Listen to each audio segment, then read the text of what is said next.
5, 4, 3, 2, 1, 0. All engine running.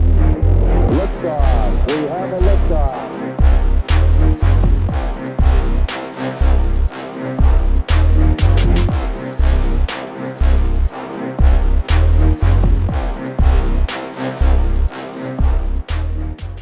Welcome, Mr. Anzalotti. What's up, Jeffrey? What's happening, buddy? Jeffrey Mings, how you doing, bud? Welcome It's been a couple years, man. It has been, man. I miss you. I miss you too, dude. I miss you too. It was one of those every day on my route going in there and just talking shit. That's right, baby. That's right. The new normal. Let's talk about the new normal, huh? Well, thank you very much for coming on the You Can't Handle the Plouffe podcast. All right. Thanks for having me. We got Brett here with us again, holding it down. Had a boy. Back and, again. Matt could not make it because work.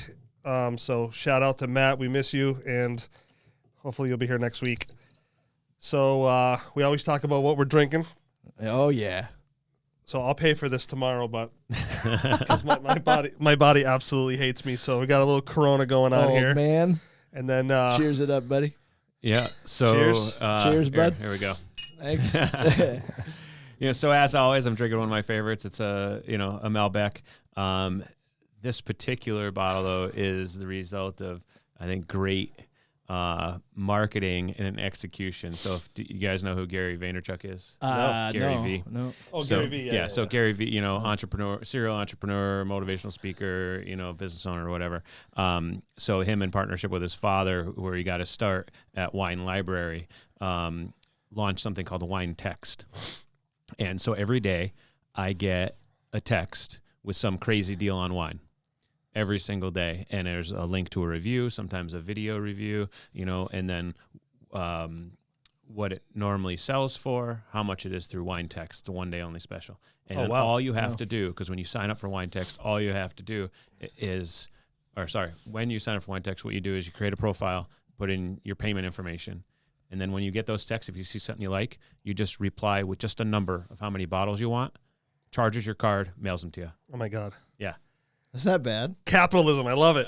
Yeah. So like once you're set up, and it took me 5 minutes to get the account set up, and I set up just because I wanted to see it work, And I mean, this is, I think, only the second purchase I've ever made through there. And it was that easy. It was just, they sent it to me and I saw, oh, it's a Malbec. I like the price. It was kind of right in line with what I would normally pay for a Malbec. And I just, replied, and a couple weeks later I got a case of wine in. It was like, So you buy a whole case at a time? no, well, you can buy one bottle, or because it was a wine I liked and I liked the price, and when you buy a case you get free shipping, I just did it, so I normally I wouldn't buy a full case of wine, but it saves me a few trips. But yeah, it just absolutely I keep trying to think about how to kind of incorporate that in some of the things that I do, because I just think that's awesome. Like, you get a text, like, quick little snippet. Oh yeah, just reply with a number, boom, and the rest is taken care of for you. That's not like a backdoor watch list either. So tonight's episode, we're gonna get into some crazy nonsense today. So those of you who like a little bit of conspiracy theories, like a little bit of the wormhole, we're gonna go down a little bit. We're gonna talk a little bit about aliens, Bigfoot. We're going just crazy. So who knows what we're gonna get into at the end of the day. But so Greg came over today, and one of the things that me and Greg used to dive into all the time when I first met him was conspiracy theories and, what was going on in that little realm. And we went down the rabbit hole some pretty good amount of times. Oh, yeah. Sometimes you made me lose sleep. And for anybody who's listening and not actually watching us, I'm extremely nasally tonight, so you're welcome. I'm sure your listening experience is going to be Jeff crap. got his COVID shot. I just had to go upstairs and take some An extra COVID shot. whatever it's called. Jesus, man. My body rejects everything about me. A couple Coronas, it'll clear it right out. It's the chemtrails. Yeah. So you're bringing something to the table tonight. It's called Event 201. 201. Yeah.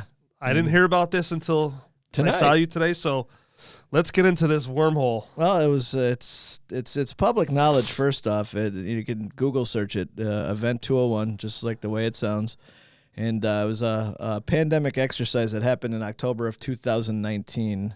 And here we have another drill, and we're in the middle of a pandemic now, so to speak.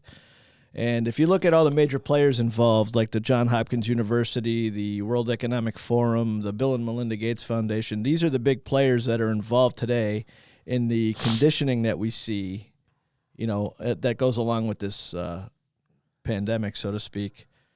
So I think, your listeners should definitely look into that, and, it definitely raises some eyebrows, when you actually get into it, when you have, in the corner of your screen, you got the Johns Hopkins University giving you the death count, and the case count or whatever on a day-to-day basis, instilling that, fear, so to speak, especially when the lockdown happened. We're all, oh my God, we need more testing. Oh no.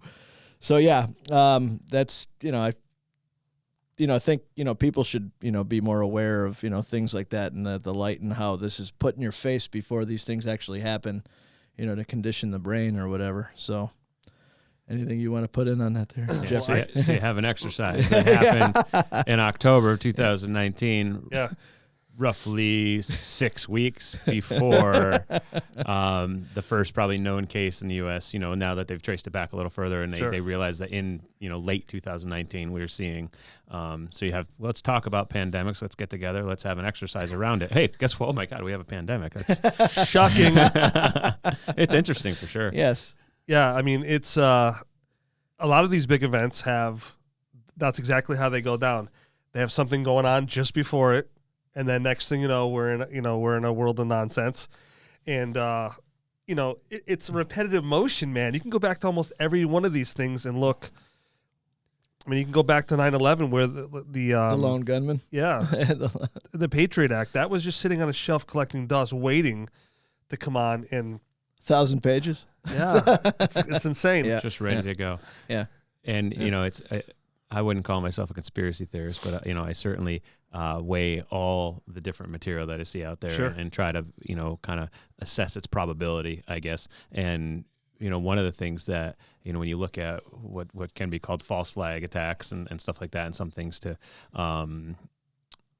help get an agenda moving, the United States openly admitted to planning attacks on itself, right? To get public buy-in during the Cuban Missile Crisis, and that's like well reported. That's like ABC News. They were going to blow that plane up and then blame them. Yeah, what was that called? Oh yeah, Operation. Oh geez, yeah, I forget. Wasn't It was under was Kennedy. It was under Kennedy. No. That was later than that. I think it was post Kennedy, wasn't it? Maybe it wasn't. Oh, maybe Lyndon was it wasn't Lyndon Johnson. But yeah, so I know what you're saying, Jeff. I don't know. Maybe you can pull it up there. Yeah, I'm gonna do it right now. That plane they were gonna blow up and then blame it on Cuba. Yeah. I used to know that like the back of my hand. I don't know why. But it certainly puts things in perspective when they're admitting to one thing. The declassified. I know it's a declassed document. It is definitely declassed. Yeah, it's definitely. Oh, here it is. Operation Norwood. Yeah, Norwoods. Yeah, or Northwoods. Yeah, that was a crazy one, man. It's yeah, so you have our own government basically talking in order to get public buy-in towards the confrontation, we're going to attack ourselves. So that time they didn't follow through with it, and then they admitted to it. Have they followed through on other plans and not admitted to it? That's, I think, a good question. Well, I think the thing with conspiracy theories is, people want to point a finger and call you all sorts of names if you think a certain way, right? Yeah. And it's all objective thinking. Like, we think that way on a lot of things. If I was an engineer, I'd have to think it, outside the box and think how things work, Oops. But if you think about something like that, all of a sudden you're some crazy lunatic and, if you question authority on a watch list and, that goes. But, yeah, I mean, they were going to blow up a plane, blame, and then who knows where that would have went. Mm-hmm. That's why I get kind of scared with some of this stuff, because it could be the fuse that lights the bomb, and then next thing you know, we are we're in a war that we definitely do not want to be in, and it takes something like this. But my point is, it's conspiracy theories until years down the road, then something comes out, and then you're like, oh, I thought I was a conspiracy theorist, Yep. And there's a lot of truth to it. So, is it healthy for us to think, when something like that happens, to question everything? I believe that's the healthiest way to be. Absolutely. Well, I mean, look at all the people, throughout the past 100 years who have been criticized and scrutinized around UFOs, and now like once a week the government's releasing more or declassifying more information, But meanwhile, some of these people were probably committed. Yeah. And now it's just like, oh yeah, by the way, this happened. Yeah, no, those people were right. Sorry. Follow the money. Follow the money. I mean, could you imagine? I mean, we pretty much know now that there's some stuff going on with the aliens, and I mean, mathematically speaking, it's really shameful for us to even think that we're the only ones around. Yeah, no, you know what I mean. But what's really scary is if they're finding their way here, and they're doing those things like Captain Fravor from the Navy pilot, when he's the one that captured that UFO. Not only did the computer on board his aircraft catch it, it was tracking it. It actually shut down his radar, which is an act of war if that was another country. Sure. And if I'm going to believe a certain number of people, it's going to be pilots, those kind of guys, because they're very detailed, they're very specific. Those guys go through a lot of training, and to watch his videos and his interviews, I sit there with my mouth wide open like a Neanderthal, just I can't get enough of that. I don't know that one in particular. Is that a newer one, or is that? So yeah, the video came out a few years ago, and he was on the Joe Rogan show and talking about how he was on an exercise. They sent him up there and then they diverted him, and I don't think he had any weapons on board. But so he's flying over, and then he sees this tic-tac shaped object right about a foot or so off the water. And then the thing just shot up to 60,000 feet, or went 60,000 feet to 1 foot, one of those two, in the blink of an eye, literally a blink of an eye. Yep. Now, that's crazy. I know we don't have that sort of technology. And not now, anyway. No. Yeah. Well, not that they're telling anybody about it. Right. But then, his guidance system clicked onto it and then tracked it. Yeah. It didn't have any heat signatures. It didn't have any forward. If you had that propellant going forward, you usually have some sort of something going out the jet back wash or something. Yeah. This thing didn't have any of that, and it was making moves like you wouldn't believe. So, I mean, that's just insane. Well, actually, I think it was just today I saw a headline. I didn't get a chance to read it, where it talked about how, they'd admitted to seeing, UFOs break the sound barrier without a sonic boom. Yeah. And I didn't get a chance to do any more research on that, but how's that even possible? Yeah. I mean, unless you're just running completely silent, Right. Yeah. Well, I was talking to someone the other day about it who's he's a huge alien buff, and he's like, how do you know this isn't just another dimension? This is us in the future coming back. And I'm like, oh, don't do that to me, man. Could be very possible. But it's again, it's probable. No, we don't know. We don't know what's 100 years or 1,000 years from now. It could be, checking back or planting seeds, whatever, it could go a million ways. It could be Doc Brown and Marty McFly. I mean, honestly. But in all honesty, though, you could take an alien and literally have it take a shit on the White House lawn and put it on CNN. And what do you think people are going to think? You think they're still going to think it's real? Well, I mean, that's how brainwashed people really are. I mean, that you show them the evidence, they still don't believe it. Well, no, not if you put it on Facebook. Then it's you have a fact checker somewhere going, that's bullshit. Zuckerberg. Guaranteed that people are going to like and share and comment, and it's going to be true until it gets taken down. True. I mean, you would have thought that would have been one of the biggest things of the ever, right? Other than the second coming of Jesus, but. If you believe that. If you believe in the first coming. Yeah. Yes. And it's on the cover of the New York Post. This is where the story breaks. And nobody gives a shit. It's amazing, man. We're so numbed up to. Well, everybody's too busy arguing about fucking Democrats and Republicans, and let's forget about all the other stuff. I mean, I used to love watching scandals and different political things break, and then to try to see, what was happening, 3 headlines down. Right. So, what's being hidden by this major headline. And I used to subscribe to, I forget what it was, but it was an email like weekly. It's just like, here's what's not in your headlines. Here's what happened last week that's not in your headlines. And it was really eye-opening, especially to see kind of, what's happening in Congress while, some celebrity bullshit is at the top of the headlines. Yeah, watch this here. Or some other weird, political farce that really has no impact on our daily lives, but meanwhile it's just like, oh, you just got taxed out your ass, or whatever it is. It's Kim Kardashian's birthday, man. Come on. Yeah. Kim Kardashian gets another ass implant. Meanwhile, at midnight, this executive order was passed. Yeah. The NDAA was just passed in the middle of the night. And by the way, Kim Kardashian got a new ass implant for Kim, and oh, by the way, now everything you do in life is logged, and there's a guy transcribing it. I was having a conversation with somebody a while ago, and he's a good dude. He's a smart guy, but we were talking about the NSA.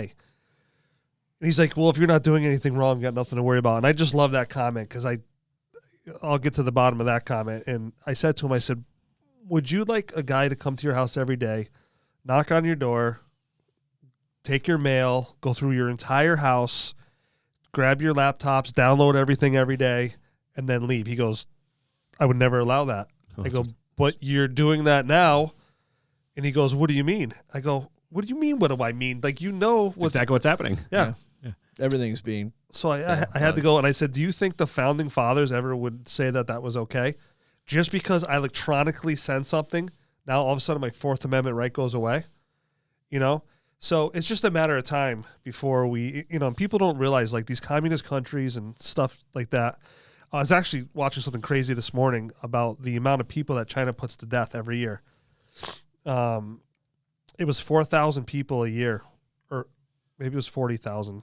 No, it was I think it was 4,000. Well, you're talking in a billions population, our billion population. Maybe it was 40,000. 40,000. Yeah, seems realistic. It's even small. With that many. I mean, with that population, that's small. I'm gonna have to look that up now because I hate giving wrong information. So, and it was amazing that a lot of these people were getting sentenced to death for what we would have considered almost petty crimes here.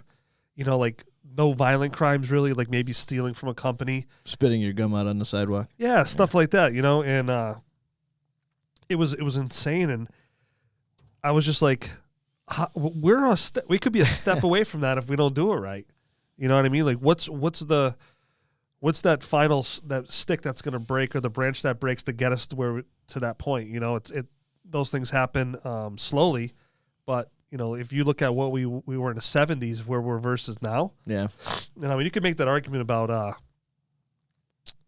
technology is different. Yeah, but the core responsibility of the Constitution still remains the same as far as I'm concerned. So you have something like Operation Northwood, or, you just, like, who makes that decision? Like, that's okay. Yeah. Do you know what I mean? Like, we're already the hated country in the world. How does that even get to the point where, like, the plan is in place and then it's a yes or no decision? Like, why isn't it like, there's some asshole who's like, oh, I think we should do this. It'll get public buy-in because, they'll think we're being attacked, and it gets shot down, and the idea gets shot down, and that guy gets fired immediately. No, like this, like, or they die. Yeah, of natural causes. They die. Or suicide, of course. He stabbed himself 3 times in the back and threw himself off a bridge. It was very tragic. It can happen. But the fact that it got to the point where it was like, do we do this or not? And everything else, all the other ducks are in a row. I mean, it's a scary thought. And to add to that, you talk about privacy and especially in the digital world.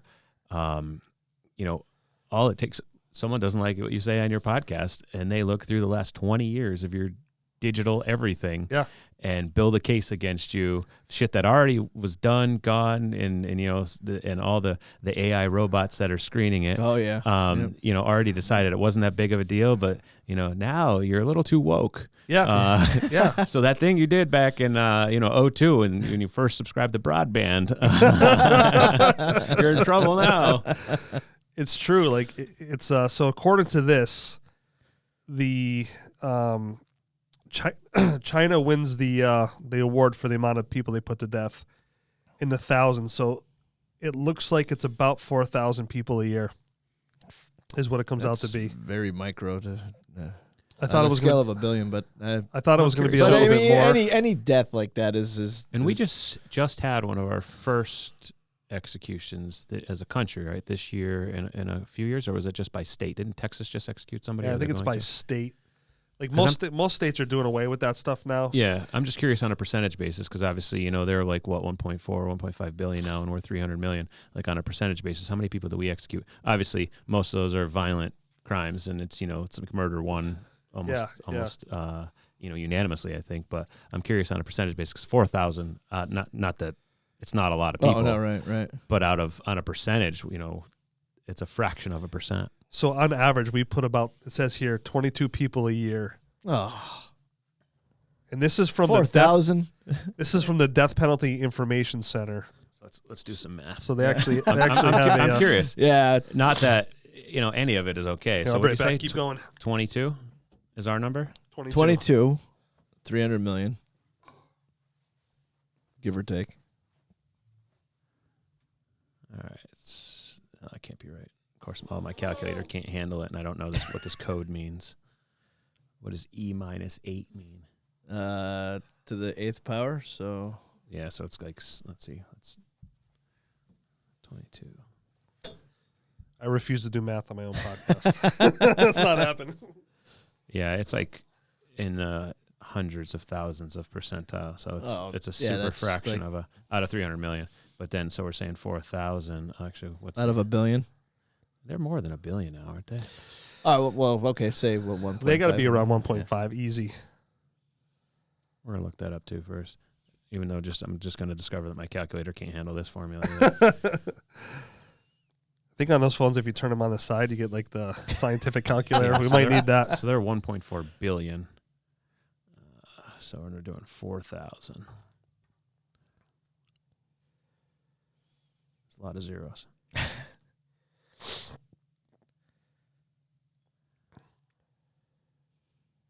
So yeah, slightly higher percentage even still.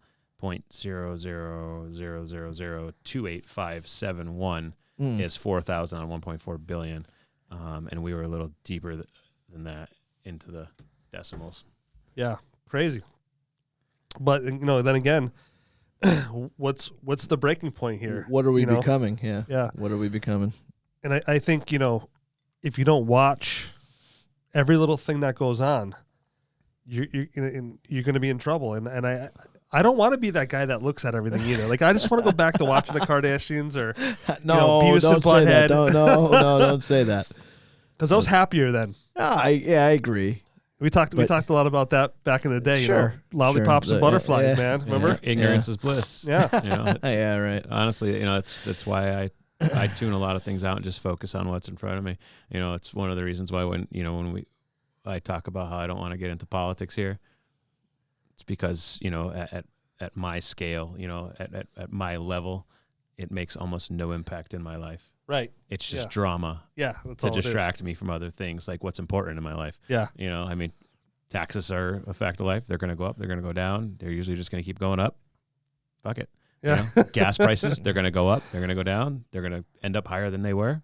Fuck it. It's still theft. It's still theft. But it's a fact of life that, I can talk about it. I can talk about I agree with my you. displeasure in it, but unless I want to become like a true activist, all I can do is just voice my opinion on it and go on and focus on what's important in my life, like my family and my career and everything like that. So it's like, I love hearing about it. I love, and I love researching things, but when it comes down to me, like, obsessing over it, it's usually nothing to control do with it. that. You can control. What people, the way people get worked up over, politics or even things like we're talking about now, like, whether or not this is fact or fiction. Like, why are you so worked up about it? Like, even if it is true, I mean, some of these things, there's real world big implications, that we're talking about, but aliens, unless they're sticking a probe up my ass, it has no impact on my life. It's cool. I'd love to learn more about it. love to meet one, as long as I'm not getting a probe up my ass. Yeah. Now, do you think that when they get here, or maybe they're already here, but do you think once they finally make contact, do you think that they're going to be their civilization is going to be so older than ours that they have outgrown that propensity for violence? Oh, so I think that from a technological standpoint, they'll be thousands of years ahead of us. Oh, yeah. So I think the reason why there's no like mass contact, there may have been contact, again, we're learning new things every day. But, if you put things into perspective, we can't find the fact that they exist, outside our solar system even, so obviously they're far more advanced than us if they're here. Yep. And kind of cruising around and coming up with shit that we can't even, identify or figure out how it's doing what it is. Yeah. So it's the equivalent of, us looking at like a hamster, from an intelligence and evolution standpoint. Mm-hmm. Like you're going to run in your fucking wheel and you're going to shit in your shavings and you're going to take a nap. Yeah. We're hamsters, and now they're, the Homo sapiens. If they can do what they can do and we're not even close, why would they even bother? It's probably just a good laugh. Hey, let's go check out Earth.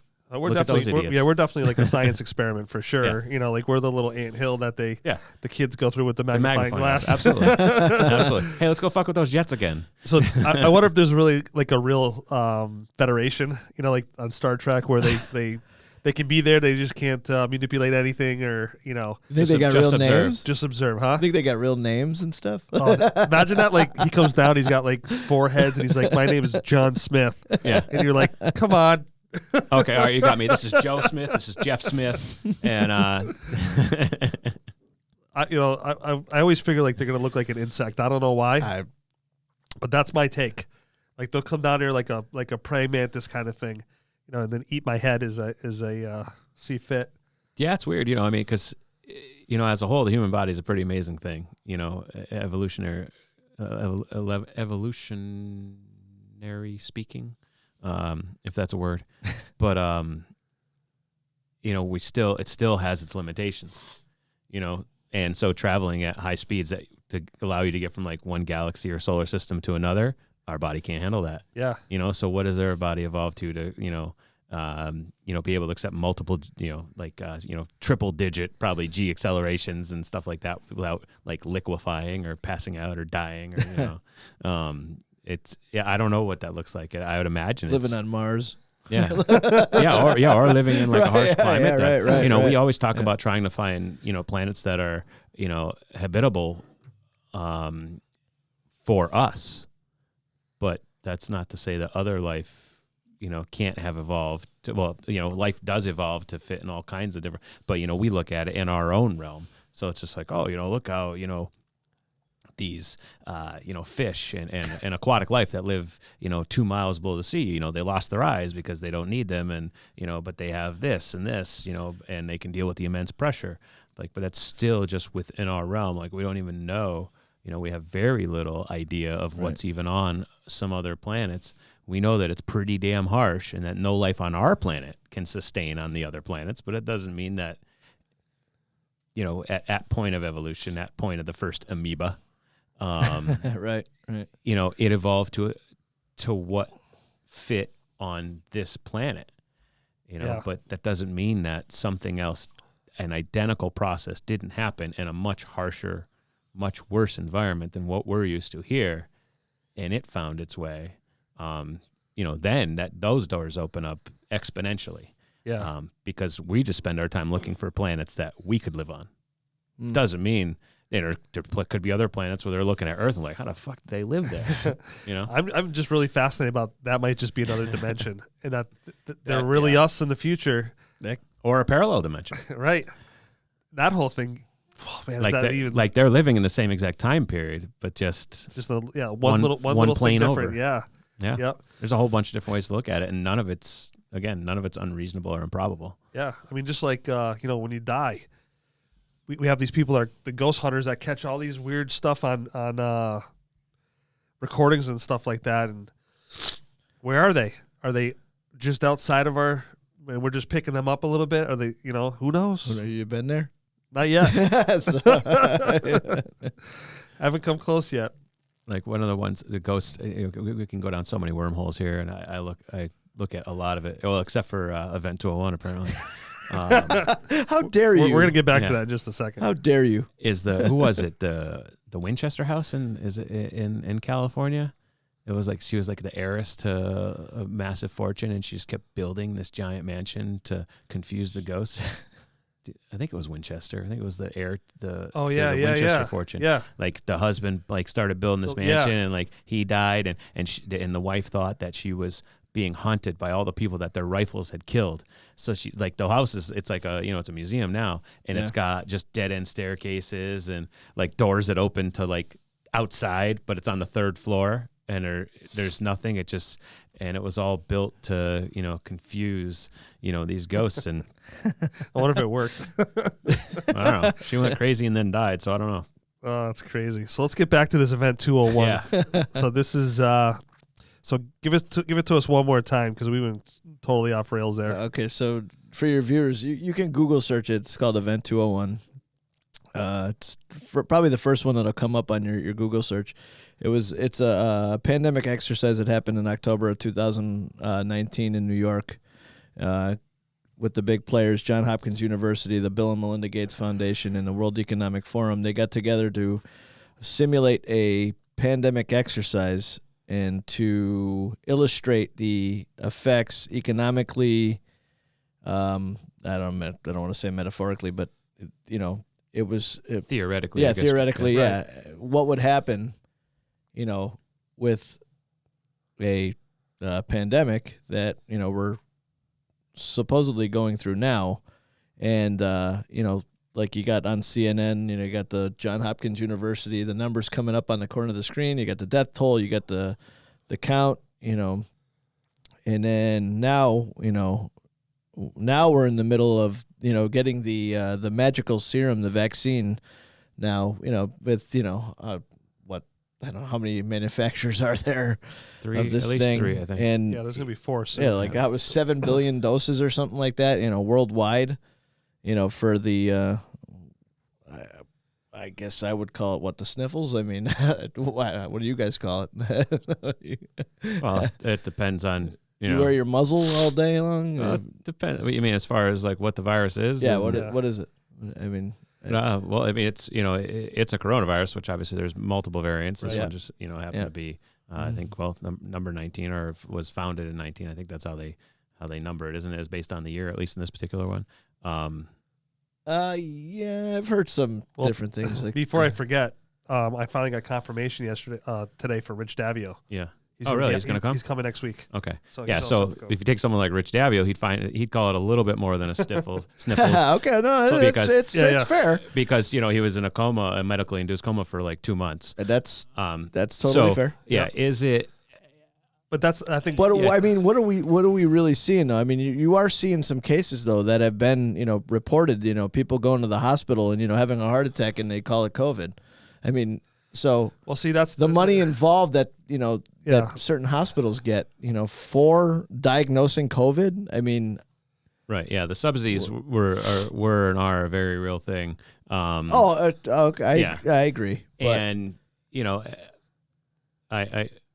I don't know firsthand, of any instances like that, but I've certainly heard, plenty of those rumors where, it was like, oh yeah, my person died in a car accident and it's Right. COVID, but I think that just means, and if you've ever seen a death certificate, which, I imagine a lot of people have, there's cofactors.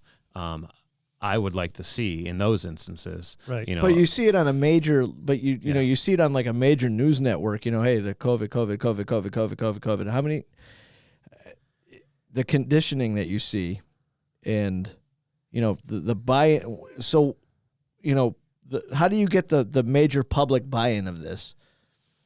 And what's that mechanism that's used to to get people to come to this vaccine or whatever? Where are all the facts? Is this man-made? Is it what is it? Well, I still can't believe after Yeah. this, So we still haven't figured that out. Like, but here's the thing with that: people over there have been eating crazy shit forever. China? Right? Well, I mean, yeah. Or Asia in general, right? I Yeah. mean, they don't let anything go to waste. They've always been really good about using all parts of the animal. I can respect that part. But all of a sudden, in the same place that there's a level 4 lab, you have the corona. It's just too much of a coincidence. In Wuhan, you mean? Yeah. Yeah. And that's the that's thing. the Like, narrative they want you to buy. and that's the thing I can't stand is like, But if you publish it on 10 different major places, of course that's going to be the public opinion. Oh, hey, it was in the Washington General or whatever they Right. call it. It was, and it was on CNN. So And to your point, fear and sensationalism is how how you get everybody bought in. Yeah. And the media machine is almost is 99% all telling the same agenda. Some just a little left or right leaning. But from the virus itself, is a coronavirus, and coronavirus has been around for a long time. This is just a different variation, just like we see a flu variation every single year. SARS was a coronavirus that, and that made it here as well. No, I agree with SARS you. was actually, from what I remember and recall, it was actually much worse from a death toll percentage, affected versus, deceased. This one tended to be, I think, faster spreading, and I think that's what scared people. But But it's always during an election year. You ever or a pre-election year? You always tend to see these things. Like the bird flu, the H1N1 thing, and there's always that magical vaccine that comes out that but ta-da, here it is. Yeah. And I know that China's not really being cooperative with us, and because I think just for obvious reasons. Yeah. But so this scenario here that you were talking about, just so people get the gist of it here, is there was no possibility of a vaccine being available for the first year. That's Kind of ironic. It's public knowledge, right? Yep. This is a fictional. Well, there is a fictional antiviral drug that can help the sick, but not significantly limit the spread of the disease. During the scenario ends at 18 months with 65 million deaths. That's probably worldwide. The pandemic is beginning to slow due to the decreasing number of susceptible people. The pandemic will continue at some rate until there's an effective vaccine or until 80 to 90% of the global population has been exposed. From that point is likely that to be an epidemic childhood disease. From that point on is likely to be an epidemic childhood disease from there. That's weird. Yeah. So is that the next step? Yeah, which is funny because Schools are still closed. Well, they're opening up now, but and they've determined that that the lower age population is not necessarily less susceptible to the symptoms. Well, now have been discovering some kind of longer term symptoms that don't match up with the adult related symptoms. They call long haulers now. Is that what they're calling them? Yeah. And lingering things within the youth that contracted it but didn't exhibit their the initial normal adult symptoms. But there's some real world expectations in there. So a vaccine available within a year. It's definitely a big coincidence. did they already have it? That we have a vaccine. Did they already have it though? And I don't remember exactly major when they drug players? started talking about. Well, you know what they say, you don't make development of a it. disease without having the cure. Right. But my biggest concern about the current vaccine, one of my large concerns is the speed in development. Because those things don't get rushed. It wasn't FDA approved. Yeah, exactly. So I have caution just because of the speed at which it was developed, but Sure. I think that's incredibly optimistic to say, even in a test scenario, that a vaccine will be available within a year, because no drugs become available within a year. Nothing. I need to get in the office. Let me get in that. So Let me get that. Is it? I need credit. So was it sitting on a shelf waiting, Yeah. or was it rushed with maybe less than adequate testing just to get it out there? There's concerns on both ends. Well, here's the other thing from a legality standpoint. You're not going to be able to sue if anything happens, which I mean, listen. So if your face falls off, you can't. Well, you can't on any of them. You can't. No, you on any can't. vaccine. That's one of the rules that they put in place right away was no suing. So we don't. I mean, we obviously don't know what this is going to do. And I just heard the other day that this new variant that they just found affects dogs and cats, where the other ones really didn't. It was on the news. Well, early on they had tigers in a zoo tested positive. Yep. Gorillas, in different like primate parts of the, in different primate families have tested positive, like in zoos and stuff like that. And actually, there was this recent news article about, when I say recent, probably last 4 to 6 weeks, about some gorillas that had tested positive and have been cured. So I don't know if they're exhibiting symptoms for them to monitor whether or not they've been cured or not. But yeah, it's just. It definitely makes you think. Yeah. And again, these. How much money is in the testing portion of this? Well, how much money's in the cure?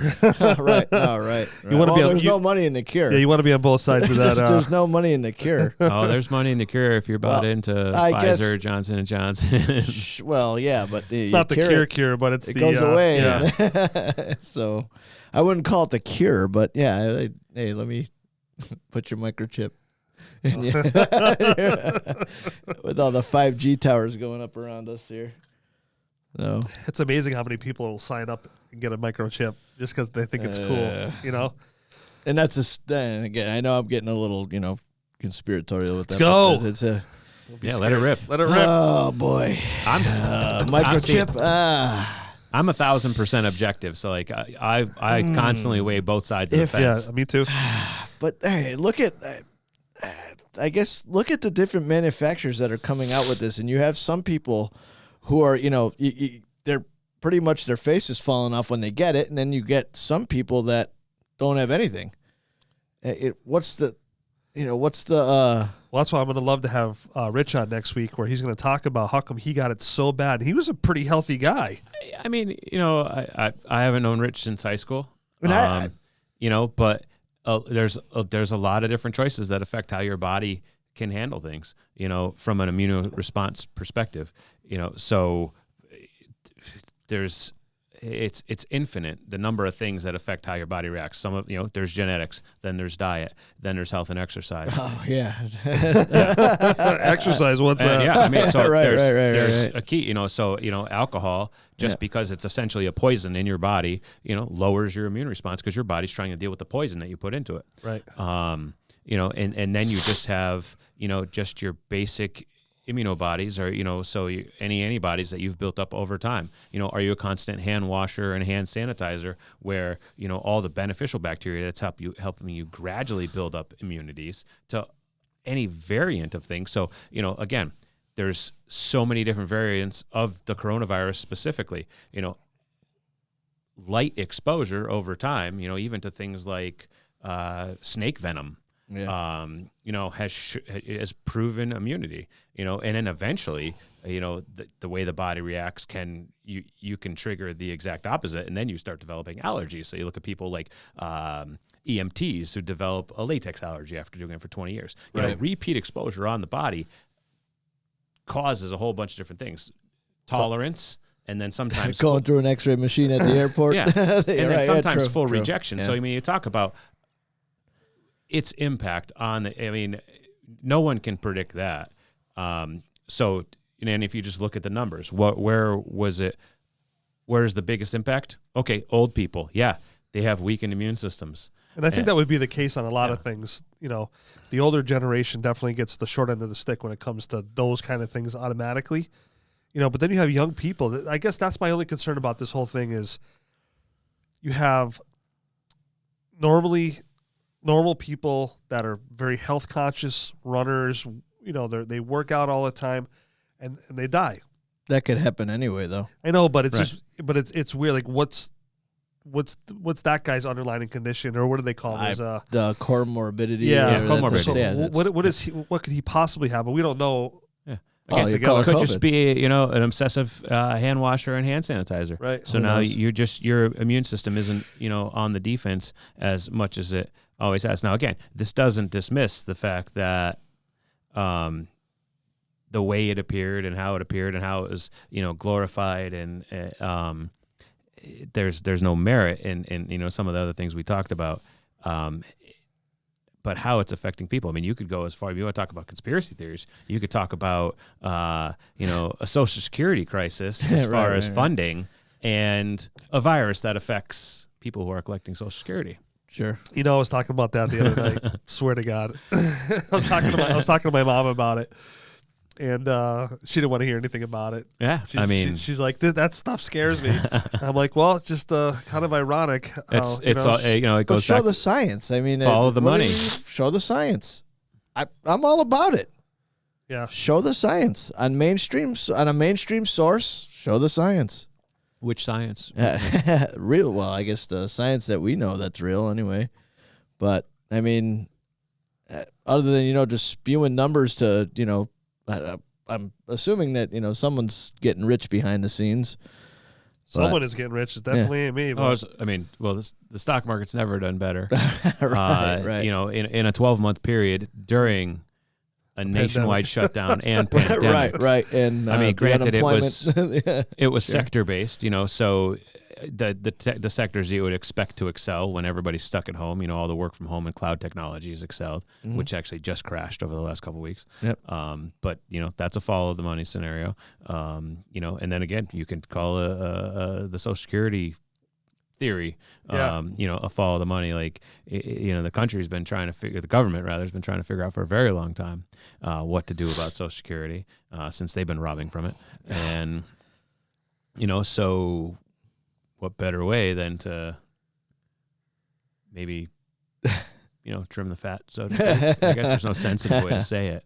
Well, they did say that more people were supposed to die, and it didn't come out to be as, so that's my worry is like, are they gearing up for, we have other countries like Italy's back in lockdown again.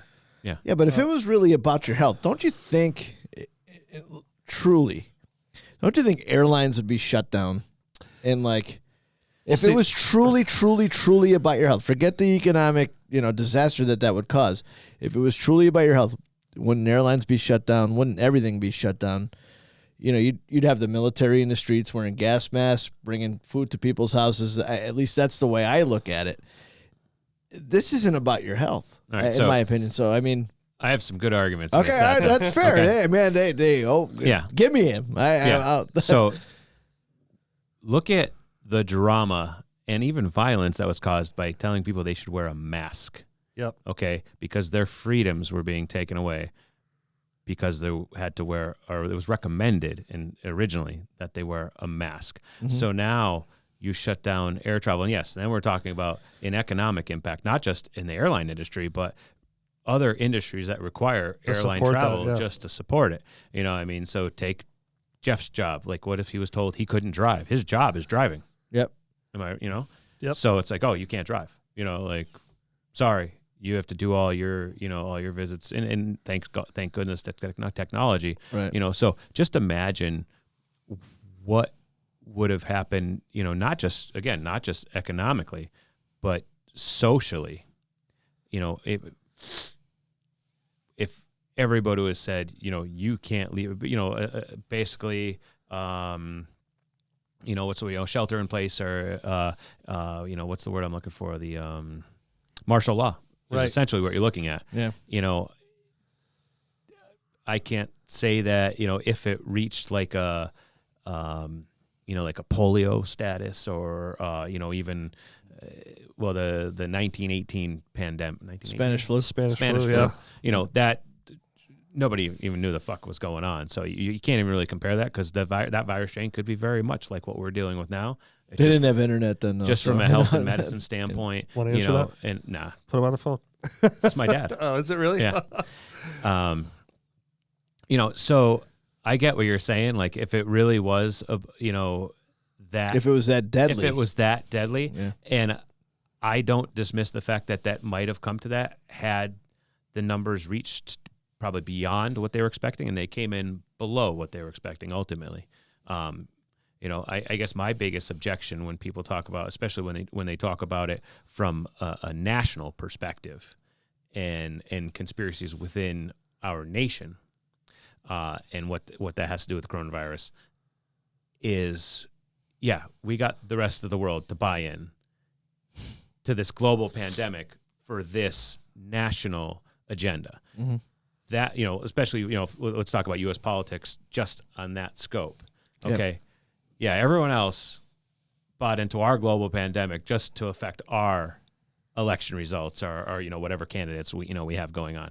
So I believe the virus is a real thing. I can't say that I know where it comes from, Right. Or I believe where they might say it comes from or anything else about that. I just know that it's a very real worldwide thing, and that countries that have shown different responses show different results, in their death counts, in their infected results, in their ability to reopen, and all that. So it's, Yeah, I definitely think it's a real thing.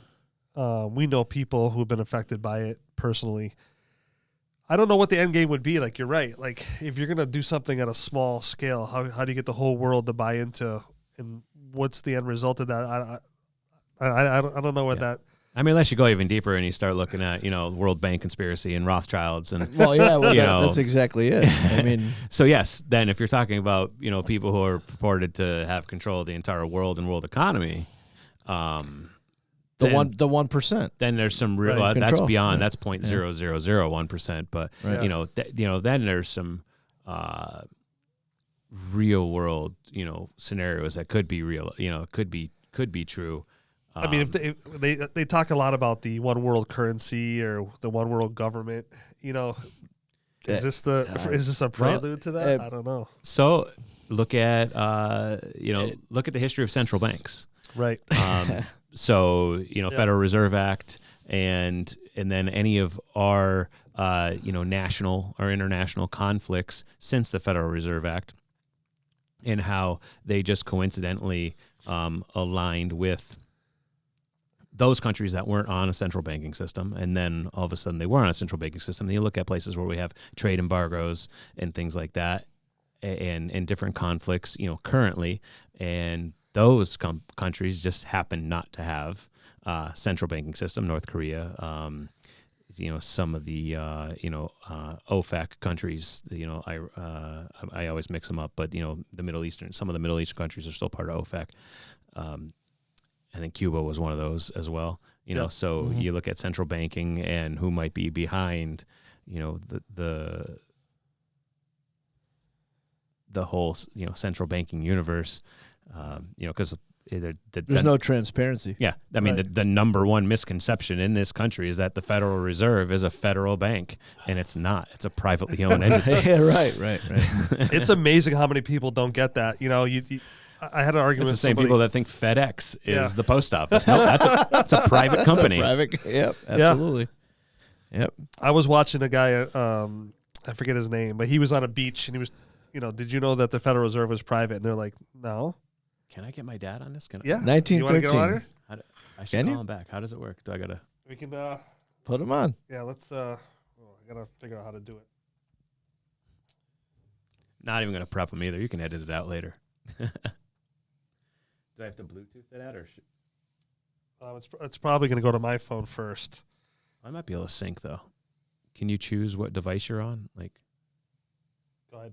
Hit your, all right. So I'm looking.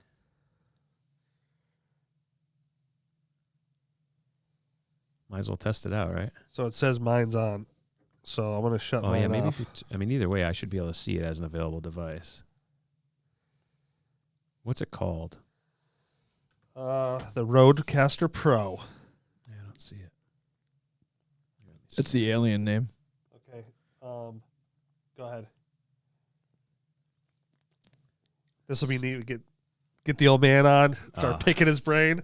My dad's right. It's funny because he called me, and so he thought, he watches, there it is, Roadcaster. He watches, the episodes, and Oh, does he really? it's funny because he He's got to watch his little guy. Come on now. He's never been on Facebook, but he's used my mom's Facebook, and even since my mom passed, he goes on Facebook. He's never posted anything or shared anything. He just goes and looks to see what's going on in the family. And so he calls me the other day. He's like, "Who the hell is Marty Caproni?" And I'm like, "He's a comedian. He's a local Chicopee." He's like, "I never met him." I'm like, "Listen, everybody that's going to be on the podcast doesn't mean you met him." He's like, "I thought it was just guys I know hanging out." I'm like, "No, I know a lot of people, and there's going to be some people that you haven't met, and there's going to be some people that I've never met on here." So you just got to be used to it. He's like, "Oh, I just thought it was somebody." Jeff, you know a lot of peoples. I know a lot of peoples. All right. Is it paired? So it says it's paired. I'm going to try to call him back right now. We'll see what happens. So I'm probably going to lower this down until he answers. Yeah, and he's loud anyway. So, oh, hear it in the phone. Yeah. I just turned up the volume. I'll lower this down a little bit. Hello. What's up? You have a new designation. Oh yeah, what's that? Oh, actually, hey, hold on. Before you say anything weird, you're on our podcast right now. I'm on the podcast. You're on the podcast, Dad. You're on with You Can't Handle the Ploof. Welcome, sir. All right. So as long as what you're going to tell me isn't inappropriate, go ahead and tell me. No. All right. No, I just got notification. I guess I filled out something to have a designated payee in case I lose my marbles, and you're it. Oh, nice. Is there a lot of money involved? Only what I get, which isn't going to get you rich. Oh, shit. All right. So since we have you on the phone, and you're you're the first ever You Can't Handle the Ploof phone-in He's guest. the first ever. Yeah. Actually, it was a call out. I don't know. Is that a thing? That's a thing. So we're talking about conspiracy theories, and we're talking about the coronavirus. So for those in the listening audience, my father's right now in Florida. And you just got your second dose, right, of the coronavirus vaccine? I got it the end of last month. I got it. Yeah. So how are you feeling? Any side effects? None whatsoever. And my brother and his wife got them a few weeks before me, and they have not had any issues. And John got his. He's here now. He got his. My buddy got his back in Mass about the same time frame I did, and none of us have felt any side effects. I haven't talked to anybody here that's had any side effects from it. All right. So my father's not yet, anyway. My father's 78 this year. Yeah. If you don't mind me asking, how is it down there with mask wearing, and what's that look like now down there? They still want you. Most places that you go to, stores, restaurants, etc., are requiring you wear them when you go in. But today I was they got a gigantic Walmart down here, and I was in there, and there were some people with them, some without them, but they weren't hassling anybody without them.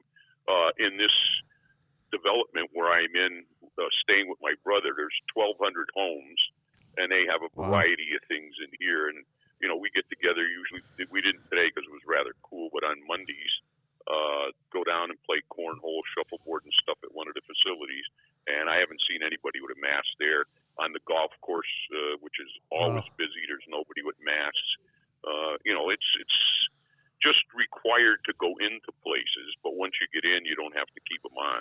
Yeah. Okay. You got to do us a favor. This is the host of the podcast, and if you start growing a third arm or any kind of appendage, you got to let us know right away. Yes, please. You have clearance to call right away. You'll get right through. Yeah, and if you experience an erection for more than 28 hours, congratulations. Don't call your son. Well, I brought pills for that, just in case I run into a live one. Oh boy! All right, Ed. I'll talk to you later. Okay. Thanks nice for to being meet you, sir. Okay. Yeah, thanks for being the first call out guest.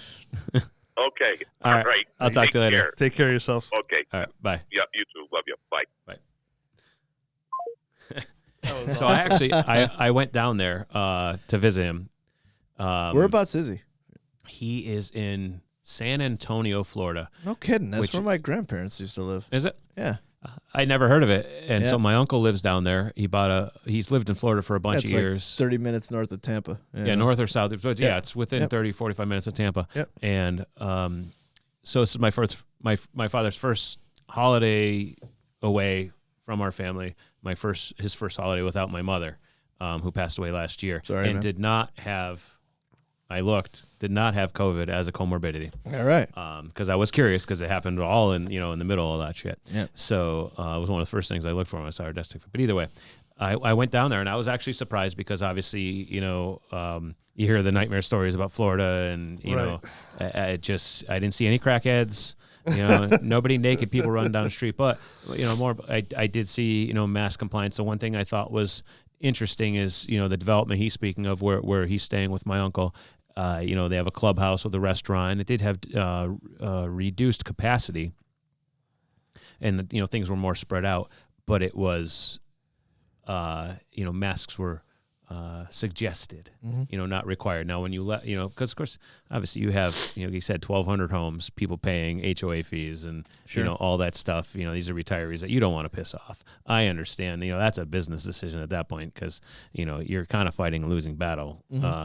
But when we left the resort, no matter where we went, masks, you go into a store, you go into a restaurant, they were, required until you sit down. So much like we see here.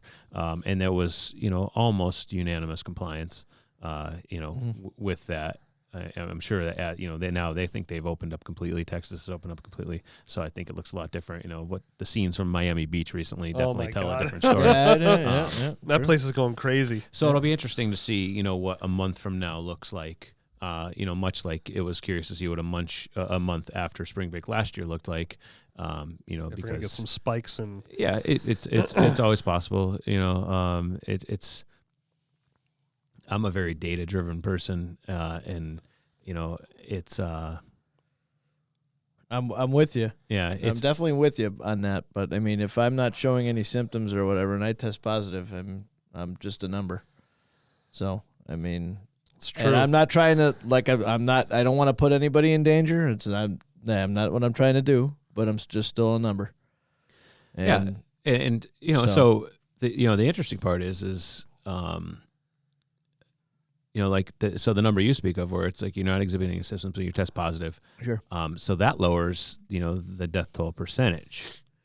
So depending on what agenda you're looking at or who you're trying to understand, who's trying to progress what. If you're looking at a percentage basis, which, I think percentage is probably the realest way to look at just about any data, that's not helping anybody. You can talk about number of reported cases, but how many people died? Yeah, but I still have to end my life, though. I can't go to work. I can't, for 2 weeks, I can't, pretty much do anything, because I supposedly tested positive for, the thing that really pissed me off during this whole thing was we let some businesses, and I'm very business orientated, and you can respect that, and absolutely, you can too. So why do we let some people stay open, like the Walmarts, the Targets of the world? We let in far more people, but yet Joe Schmo, who owns a bakery or a little store, gets shafted and has to close, and 60% of them, and who knows what that number even looks like now? That number could have definitely changed, but they're out of business and probably never coming back again. They could have done things the right way too. They could have done curbside pickup. There's other things that we could have done. To help. There's plenty of examples of that everywhere. Even health inspectors going into places, how can they perform their job? If you're going into a restaurant, a mom and pop restaurant or whatever, you go in to find somebody because they're open and someone's not wearing a mask. How do you put a dollar amount on something like that? I don't know. What does that look like? Well, usually, and the decisions that were made as far as. Sorry, go ahead. No, I'm just saying. What does that look like to you? What is that? How do you get a dollar amount for a fine like that? I don't know. Who's driving that? Oh yeah, fine amounts across the board are just arbitrary. You get a $1,000 fine. You get a $3,000 fine. An independent owner who's trying to make a living, who's barely probably scraping by. Right, and what are they going to tell the bank? Oh, well, you can't serve food now, unless you get inspected by this guy or whatever. How can he go in there? You won't allow this person in there, but this guy can go in there. Yeah. The reality is people figure it out. Because he has a clipboard. You know what I mean? Like, we figure stuff out how to. Yeah, you have to pivot and you have to evolve. Yeah. That's business. Yep. And I guess to kind of answer your question, it's. It was around, essential items. So, Walmart carries everything. The they're a pharmacy in almost every location. So pharmacies are, were deemed essential, understandably so. So I get that, and a lot of it was based on capacity. So it's, yes, you can have 400 people in a Walmart because they're 300,000 square feet, and whatever. I don't know what their formula was. Jeff, pull up Jade Helm. Oh, Jesus Christ. Remember Jade Helm? Oh, I do. The exercises in 2015. That got kind of crazy, but I just found With the something. closed Walmarts and we have plumbing issues all of a sudden. Oh, is that where they like brought in all like the Humvees? Yeah. Pull that up. And they had the map of the Middle East right in the center of the. So I actually found a pretty cool website. But what are those holding places? What is that supposed to be? Here, they're going to be like internment camps. And stuff. Yeah, there's a whole lot of theories around that one. We'll get there in a second. But see, I don't know all the code words. I didn't know that's what Jade Helm. Well, we Jade were on Helm top of all those. 2015? Yeah, something like that. Yeah, I thought it something was like more that, recent than that. But. So this website here is about the most popular conspiracy theories in the U.S. Okay. And so there's 36 of them. I don't necessarily think we have to go through all 36. Put it on the list. I'm ready. Come on, So I thought this was pretty funny. Give me some sexy ones. All Come right, on. so the JFK assassination, inside job or not? Oh, Inside job. Inside job. yeah, definitely. Okay, so Poppy Bush. let's go back. Let's go back to the Federal Reserve Act. Right. JFK was 1913. against centralized banking. Yep. Enough said. And I'll tell you this, someone who shot a lot of guns in my time, and I'm not a single bolt action kind of guy, but I have shot them. Yeah. It is not easy to shoot at that distance, that fast. I mean, At a moving target at with a that moving accuracy. target with that accuracy. Have you been to the was- site? No, I have not. So I got a chance to go right before everything got locked down. Did you really? My son had a gymnastics meet down in Dallas in February of last year. And so we went and, of the kind of bucket list things to do in Texas that were within a close drive, because you can spend a day or more driving across Texas because it's so fucking Oh, it's big. huge. We went to the book depository and, saw the whole thing. And yeah, very weird, being there. But to your point, I'm not a shooter at all, but I understand how I have shot things, and I understand how difficult it is to aim at a stationary target. Yeah. And now all of a from that sudden far. you're aiming, and then again, to your point, not a semi-automatic rifle, a bolt action. So now you're doing this. You're completely uncalibrating yourself. Right. And not that the moving target wasn't going to do that for you. Yeah, don't get it. Yeah. So we agree. Yeah, absolutely. All right, Area 51. Oh, We've already covered that. Yeah. I mean, Well, we didn't do that, but I think that is well, definitely. it's all inclusive of Yeah. the whole UFO alien, all that. There's something being hidden there. look up George Green. There used to be a guy by the name of George Green who used to get into that a lot. The Camelot projects. I don't know. You may be able to pull it up on there. Your listeners may want to look at that up. Guy was very, very knowledgeable about that. His upbringing and where he, how he was put in by. I don't want to say the Illuminati or anything. I don't want to use that word, but how he was brought into these certain things to make things happen for the 1% or I don't know if that's a good term for Just it. call it but the upper echelon. the upper echelon, yes. But he actually passed away a couple of years ago. His name is George Green. I don't know. You could probably pull him up on, I think he had his own website there. Pull him up. I'm just I'm curious. looking at him right now. George Green, Camelot Projects. He's definitely in there. Guy was very smart. Flat Earth's got to be. Oh, not yet. Don't skip ahead. Don't get ahead. No, don't skip it ahead, man. Curvature. You know who we need to get on? Who's Cobain? What's his name? Tom Cobain. Yeah, we need to get him on. Now, does he really believe this Earth is flat? I don't know if he's fucking around or not. So I can't tell. So I've never. Tom, if you're out there, get a hold of me. You got to go on. I can talk to him. So Yeah. I partnered with him 1-800 call on Jeff. We should call him right now. I partner with him on the Kibasa Festival. Call so him. See if he'll answer I'm the not phone. gonna call him. Sounds I haven't like talked to him in a party, couple man. years. Sounds like a party. So I haven't talked to him about that. Yeah. But Tom is, definitely very passionate about what he believes in. So, I think part of, what I definitely think he likes to see the rise that get out of people when he talks about some of these more controversial subjects, but I don't think that's to say that he doesn't believe in them.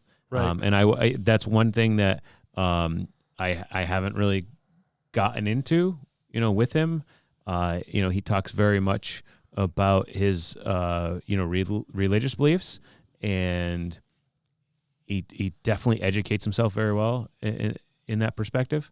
Yep. So I would be really curious to see what he has to say, beyond Facebook posts about. I mean, he's a about smart flat guy Earth. too. Yeah. That's why when I saw all those posts all the time, like I can't tell if he's messing around or not. No, I think he definitely loves and excited. I think the dialogue excites him. But I don't think that's to say he does it just for that. I think he believes it, and that's why it excites him. Hey, So there's a couple politic ones here, but we're gonna skip those. you got the facts. No, go Show ahead. me the facts. We can say pass. Okay. Show me well, the facts. The QAnon is a widespread conspiracy theory that a group of Democrats and elites are attempting to undermine Donald Trump's presidency. So It's not even. It's not an entity. Q is not an entity. It's not an. It's not a. It's not. it's a bunch of internet nerds. Yeah. No. It's not even that. Q is. It's not an entity. It's a computer, isn't it? I don't know. It's a No. supercomputer, isn't it? I didn't wrap Q myself in isn't. Q. No, so well, I mean not QAnon, but Q. Isn't it it's like a computer. So- it's not even like a. like Q as It's in, not a like, group. It's not like. It's wasn't there not a an movie? organization. It's not. Well, it says here that somebody was identified themselves simply as Q, and then the far right group of people known as QAnon were born. Yeah, It and started out as a niche on an online forum and has now turned into a mainstream belief system. Yeah, so I'm For not. the- Anything to conservative. exploit it, right? I mean, So I'm not educated enough to talk about No, it. I'm not either. All I can say is that anonymous, as a whole. Yeah. If we can look at QAnon as a subsidiary of that, or a branch off, of it, it definitely leans a certain way, but I don't think that it was devised to derail or, it's just a bunch of it's people. a board. It's a message board. Yeah, it's a message board But it's not- with it's not an people with organization, aligning it's a- extreme views. And some of them aren't even that extreme, but But it's not. But it's not. Yeah. It's a message board. yeah. All right, next. So I mean, you call that an organization? I mean, a message board?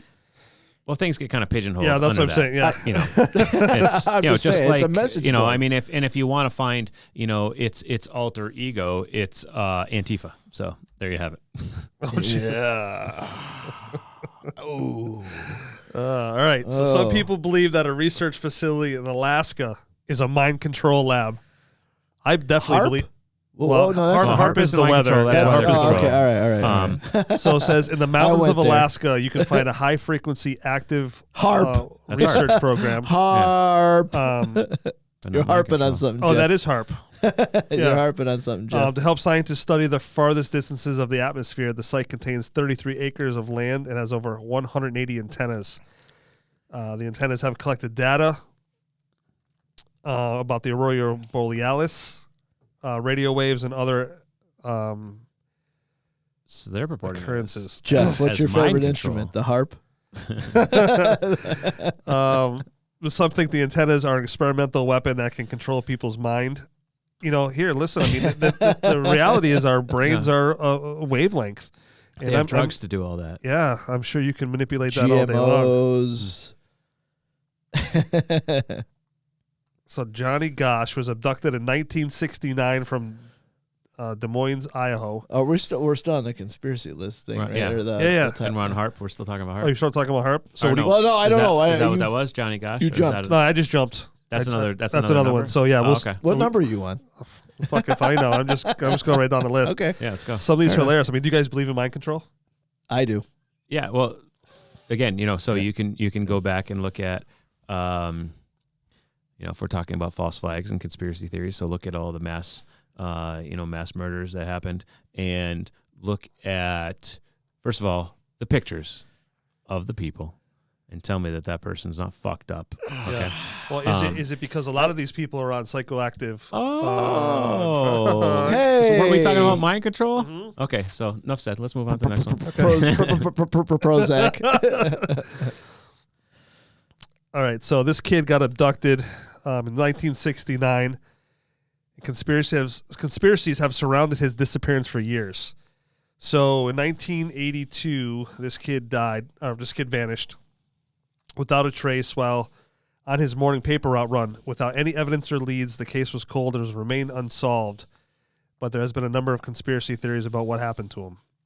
So before we go any further, this is one of the top conspiracy theories in the U.S. I've never heard of this. I've never heard of it. And it's like either. number 4. There's no name for it or anything So like that. Like he was back when there was milk cartons with kids' names on there, kids' pictures. and so- it's the top. It's It's one of the top 36. So I I guess I'm gonna have to take their word for it. fair enough. So I don't know. Is D.B. Cooper on there? at I least? say skip this one because I don't know. I know nothing about that. Ooh, this one's good. The Safeguard complex in North Dakota was built during the Cold War, ooh yeah. but some people think it's related to the Illuminati. Oh Are we going to talk about Bohemian Grove too? oh. We need. Here, do you have what's his name from Dude, InfoWars on there? Stop, you did, dude. You know, you've seen the video. I know. I saw the video. You saw the video, man. I mean, I- Was that's- it Alex Jones? Is that? Yeah. So he infiltrated that. And Oh, I know. I read about it. So I was just listening to him on a podcast the other day. I didn't know he was going to be on there. I like that podcast, but he was on there, and because he's a lot to handle. Like, Yeah, I I can't can only really- take him in so but a lot of the things that he was saying, like especially when he was on Joe Rogan, they were all true. Like he goes off in this weird move, but a lot of the stuff that he comes out with, there's some merit to it, which is weird, right? So now he thinks that they actually let him in, and they knew he was there. So it was this whole new spin on it. So I don't know. Could be. Yeah, very well could be. I don't know. All right, let's. Yeah, I'm let's- gonna. Oh, he's gonna be there. I say we Let's go skip this back. one too because I don't know about you, but I know nothing about this one. Which? This in North Dakota, the Cold War. Oh During yeah. the Cold War. Skip it. Yeah, skip it. Yeah, I don't know about that one. All right, now this is my favorite of all time. Sasquatch, baby. Yes. Is he real? I'm hoping. I like the beef jerky. Okay, I mean, here I'm just Yeah. gonna throw it out there. If aliens are weird, are real, Yeah. why can't this be real? So I mean, I guess there's two different perspectives to look at it. Number one, just like we haven't, well, it's not a direct, comparison, but there's shit in the ocean that we know or that we don't know exists. And we continue to discover new things, and we continue to discover things on land. The amount of land that we haven't discovered is obviously becoming, fewer and more far between. But if you look at where these sightings happen, Pacific Northwest, especially, I think at least within the United States, that is still a lot of treacherous territory, unexplored territory, and if you look at how the sightings have receded as we've continued to explore more things, I think it definitely leans towards something could be there. And just like all other nature that we've kind of taken over, things just kind of recede back into where they can actually habitate.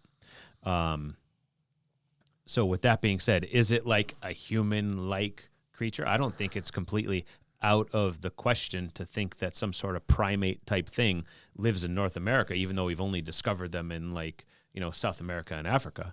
Yeah. And if it's especially any- if you look at Pangea and Right. and tectonic theory, where we were essentially all one continent Right. at one point, Yep. and even just the habitation and civil, the way the earth was civilized, Yeah. and how they find things, that directly relate to Mexico and Mayan and Incan cultures in Florida and stuff like that. So, again, back to aliens, we're idiots if we think that there's things out there that we haven't proven to be existed, and Right. if they are one step or two steps below us on the evolutionary chain, then they're smart enough to be hidden. Well, that's the thing. Sure. If it's Yeah. intelligent at any level, it's already figured out how to Yeah. manipulate and Suppress. woods Because I and- know yeah, some yeah. humans that are dumb enough to just stay in their house. And Cheers. What about you, What's that? Sasquatch? Days, you gonna reduce the price of my beef jerky? Do you get the do you give him the thumbs up or the thumbs I down? give him Sasquatch is thumbs thumbs up. Thumbs up. Thumbs up. Thumbs Yeah. up. You know, hey, what is it?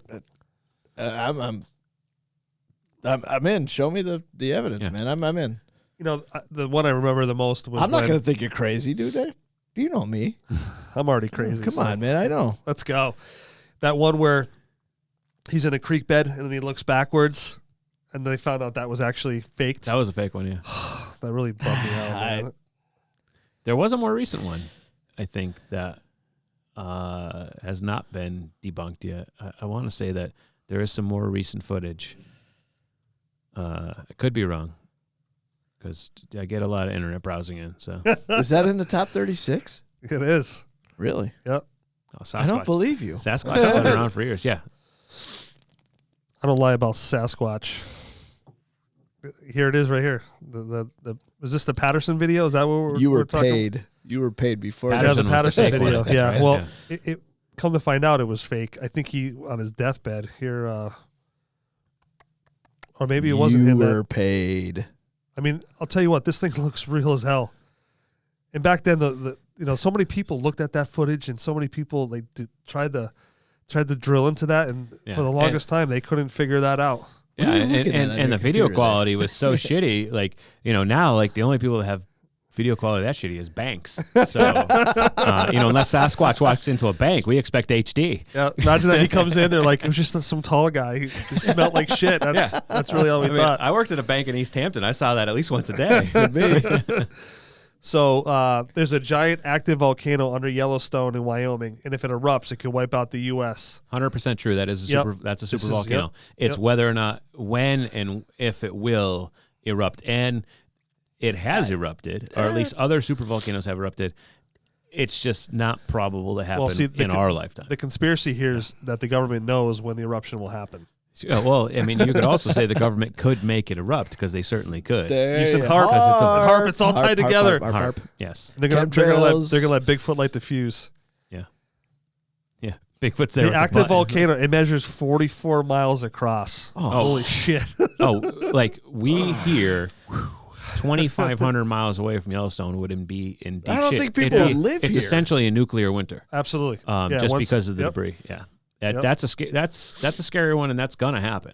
Yeah. That's not a conspiracy theory. The government part, you could tie it into that, but no, that's a very real thing. That super volcano underneath Yellowstone. Yeah, That's scary. it's very scary. I agree. It says right here that the volcano last erupted 630,000 years ago. Yeah. So I bet it's probably due. It's been You carbon know. dated. I don't know how you do that, so whatever. But hey, I'm in. So then we give that one a thumbs up. Oh, super volcano. Thumbs Yeah. up. Yeah, absolutely. I'm in. So what about the mattress firms being a money laundering business? Every Is the money in business the mattress? is a money laundering business. Yeah, right. It just depends who your accountant is. Yeah. I actually watched a special on this, and they made it perfect sense. Like the amount of people that buy mattresses, we think, I have a mattress, well, it'll last me 10 years. Well, if you buy mattresses the way you're supposed to, Don't tear know, that tag off. yeah, you're going right Property of the to the government. slammer. Actually, Property the of the tag says government. that it should not be torn off by anybody but the owner. Ooh. So yeah, I bought into that for a while. Then I read it, and it's like, so basically what it is. I think they changed it. This They is think an they changed it. educational Yeah. lesson. now, so then. it's a disclaimer basically saying that it covers some things that are federal regulations or rights, and it can't be removed by the person who's selling it or anybody before the person who actually is the owner. That's fair. That's fair. So it says, "Do not remove this tag." That's like big bold writing. But if you continue reading it, and I want to say this, I read this when I was like 10 because I was like, "What the hell is this?" Because that was the big thing. Like, "Oh, you'll go to jail if you remove this tag." No, it basically just says, It does say that. Yeah, it though. says- unless you're like the end user of this mattress, don't Yeah. remove the tag, because there's some, and a lot of it's probably, and the rest of it I don't remember, but it's probably about like, this mattress causes cancer, but only in the state of California, Prop 65 type stuff. I don't Well, it know. does. It's so funny that you say that. So it does say under penalty of law, this tag is not to be removed By any except by the means? consumer. Oh, okay. Consumer. Fair. All All right, new material Good call, consisting man. I of. like it. I but like there's it. something about California in here. Oh. Just a little. It's registered number. He went there. Yeah. It's a registered You number. went there. So Well, we joke what about is it the all the penalty? time. What is the penalty? Oh, it was like a year in jail and $10,000 fine. Oh, my God, I gotta find. And this I now. will.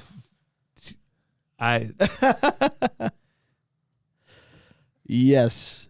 It's going to be scary if I'm right, but it'll just attest to the amount of useless knowledge I have stored in my fucking brain. You know, I'll take it. I'll take it. $10,000 and up to a year in imprisonment. That's what I'm going to say. Oh, this ought to be good. All right, let's see here. How much money you got under your mattress? It's illegal. You can't do that anymore. It's not transparent. That's a trick right? question. The IRS is monitoring you right now as we speak. What is so? It's $1,000 fine. Oh, 1,000. Okay. Remove label or it could citation and Is a that the fine. mattress or is it the pillow? I mean, I know there's like. That's a whole separate Okay, charge. all right. That's like disorderly conduct, except for your pillow. This is interesting. Let's see what we got here. It doesn't say. It is a federal offense. It's under the Federal Trade Commission Act. Right, because it's a consumer rights thing. Right. Yeah, it's just like nutritional information on Well, the side once of I your box. buy it from Mattress Firm, I you can can rip take it that off. shit right You off. Yeah, Yep. I'm doing that next But time. just to Mattress be- Firm buys it and they can't rip it They off. can't touch It's it. for the end Hands consumer. off. Because it's things that the But end if I'm consumer the needs to see. owner, okay, never mind. I'm not going there. Not going. Well, there. so I'm not going there. It's just If like I buy a used mattress, could I pull it off? Oh, that's It might have- it might have already been pulled tagged, off. Yeah. What if it's there? Then it's all yours. all right. That's all. All right. So we say oh no. Yeah, it's the oh yeah, that's thumbs down. I mean, it's true. it's true, but yeah. So what do we do with that one? I don't know. Fine. It's a middle road. The medium. Basically, that just turns into read the label. Yeah. So I dig And I the- did. I dig the information. A whole bunch of years I do, ago. I dig that. one day, Brett's sitting in the living room. He's like, you know what? I'm getting to the bottom of this I right dig it. now. I I'm can doing dig it. So Martin Luther King was assassinated in Memphis by the government. Actually, I think they pretty much already admitted to that. Yeah. Yeah. Yep. Yeah. Yep. So that's a thumbs up. Yeah, it's a thumbs up. A man that had that much power in his voice. Yeah. This one's about Roswell. We're gonna skip that one. Yeah, we already talked about that. Another kinda. alien one. We'll skip that Yeah. one. Oh, this is a good one. Loch Ness Monster. So, have you ever watched River Monsters? Yes.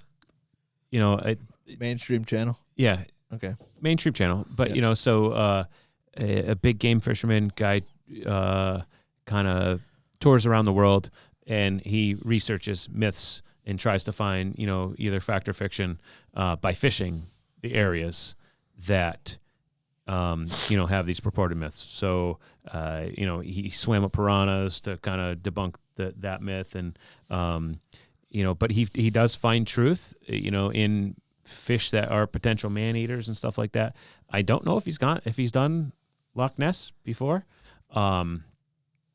but the point I'm getting at is I don't disagree that maybe some large kind of aquatic thing inhabits Loch Ness, but there's been some places like in the Great Lakes and in the northern territories where he's found like giant sturgeon. Sturgeon are Yeah, a yeah. giant Oh, fish. they're They live giant to, fish, yeah, over yeah. 100 years old Yeah. type thing. Yep. And just based on the circumstances around their spotting, the spotting of that fish, and obviously the entire situation kind of glorifies things. I mean, if your boat gets overturned by a giant fish, you're freaking the fuck out no matter what. Sure. So do things get contorted?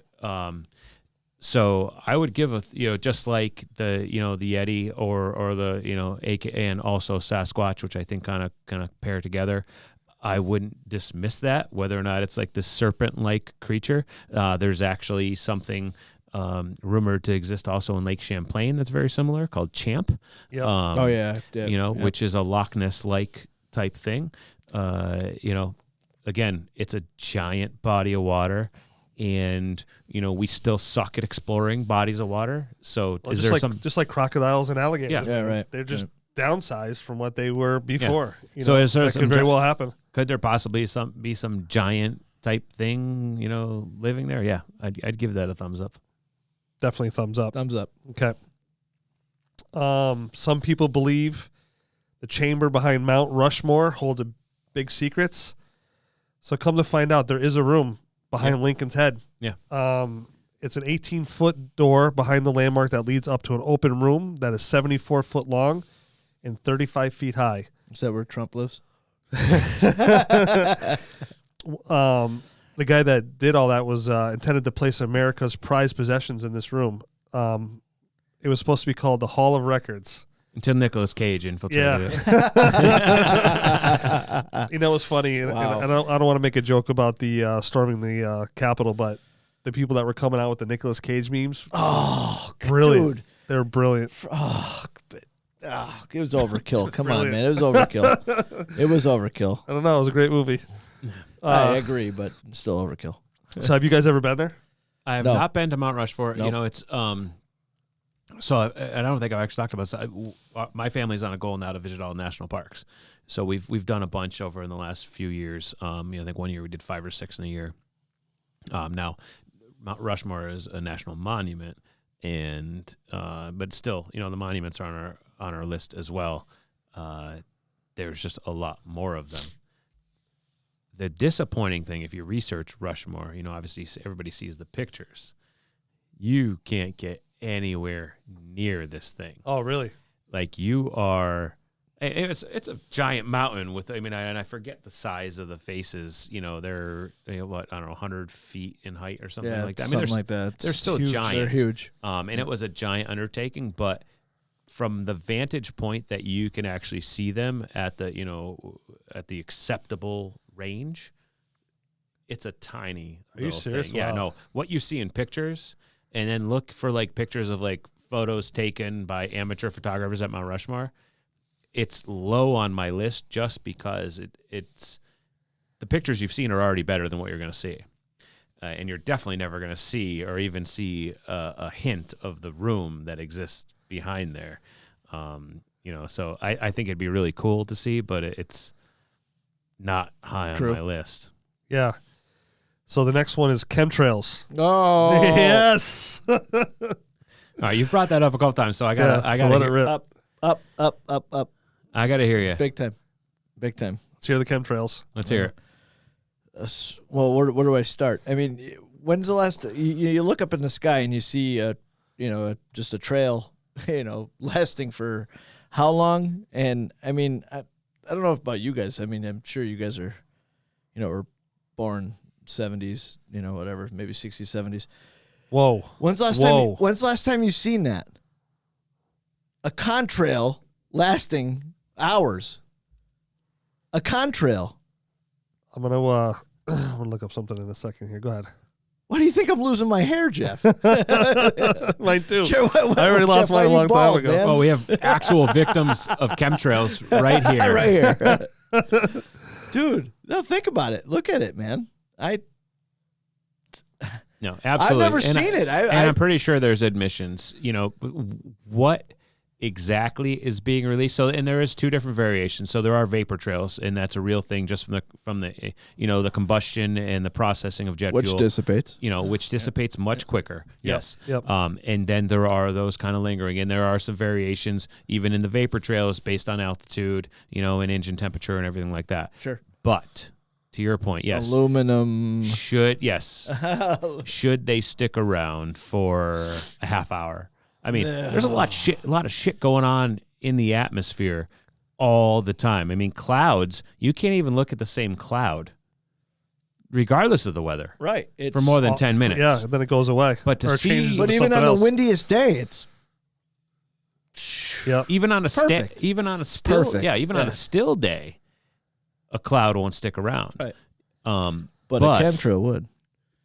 But trails left by certain hence why I'm aircraft Right. does unnervingly last for a while. Well, they seed all sorts of stuff to make the weather change and stuff like that. Exactly. Who's to say? And again, it goes back to what's being admitted and what's not being admitted. So you kind of got to read between the lines. But yes, I'll give that a thumbs up. thumbs up for me. I look at the alternative research on it with the aluminum, the barium, the stuff that they find in this stuff, and then you look up in the sky and you see these clouds that are a couple miles long, that last even on a windy day. So what is that? I give it a thumbs up. I'll look at that all day long, and it doesn't make any sense. So yeah, I'll give it a thumbs up. I won't say I pretend to know what it is, but there's something. Well, that's the thing. I don't know what it is. There's things being deposited into our atmosphere, lower atmosphere. Yes. Yeah, that's a good.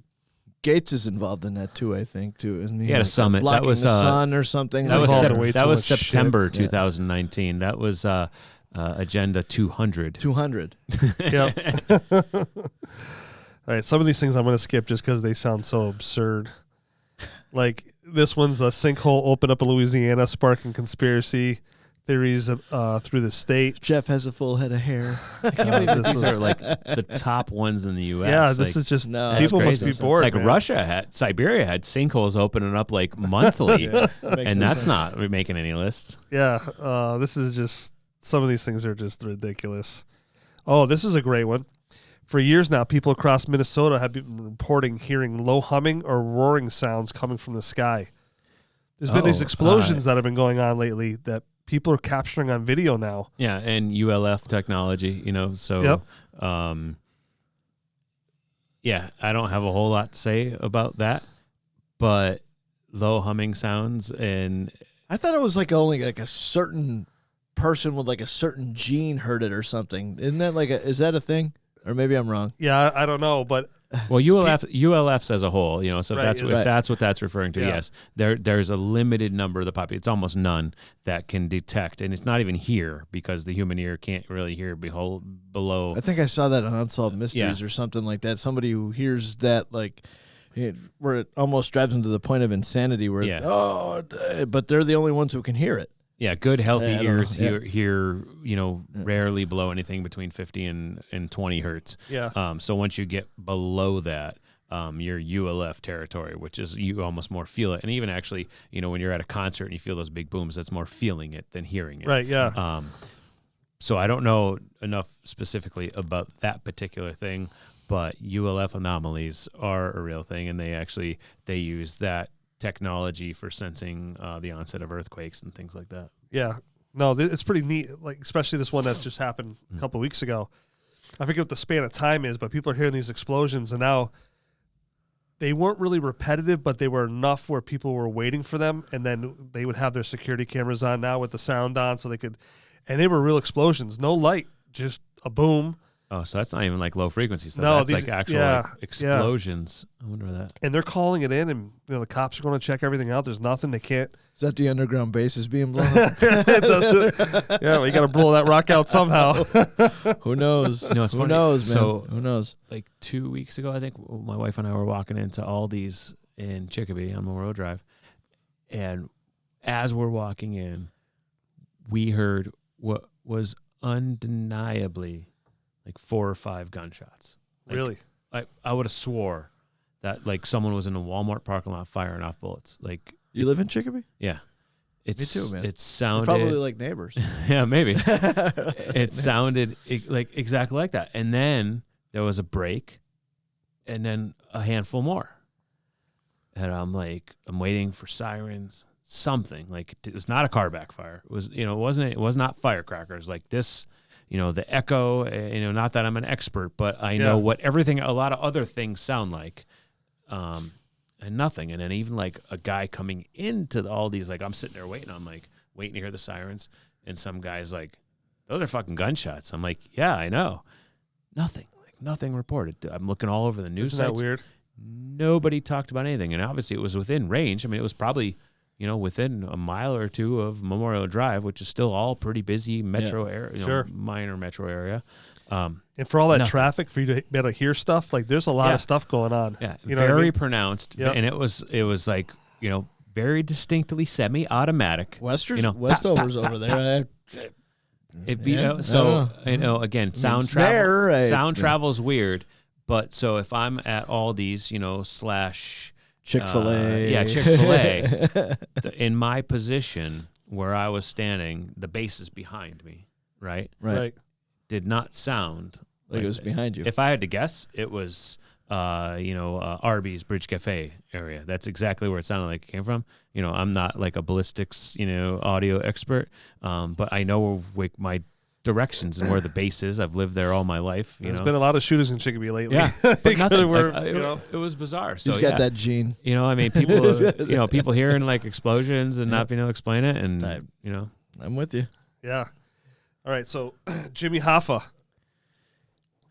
He's All right. definitely. Yeah. So buried is somewhere. he buried at what is it?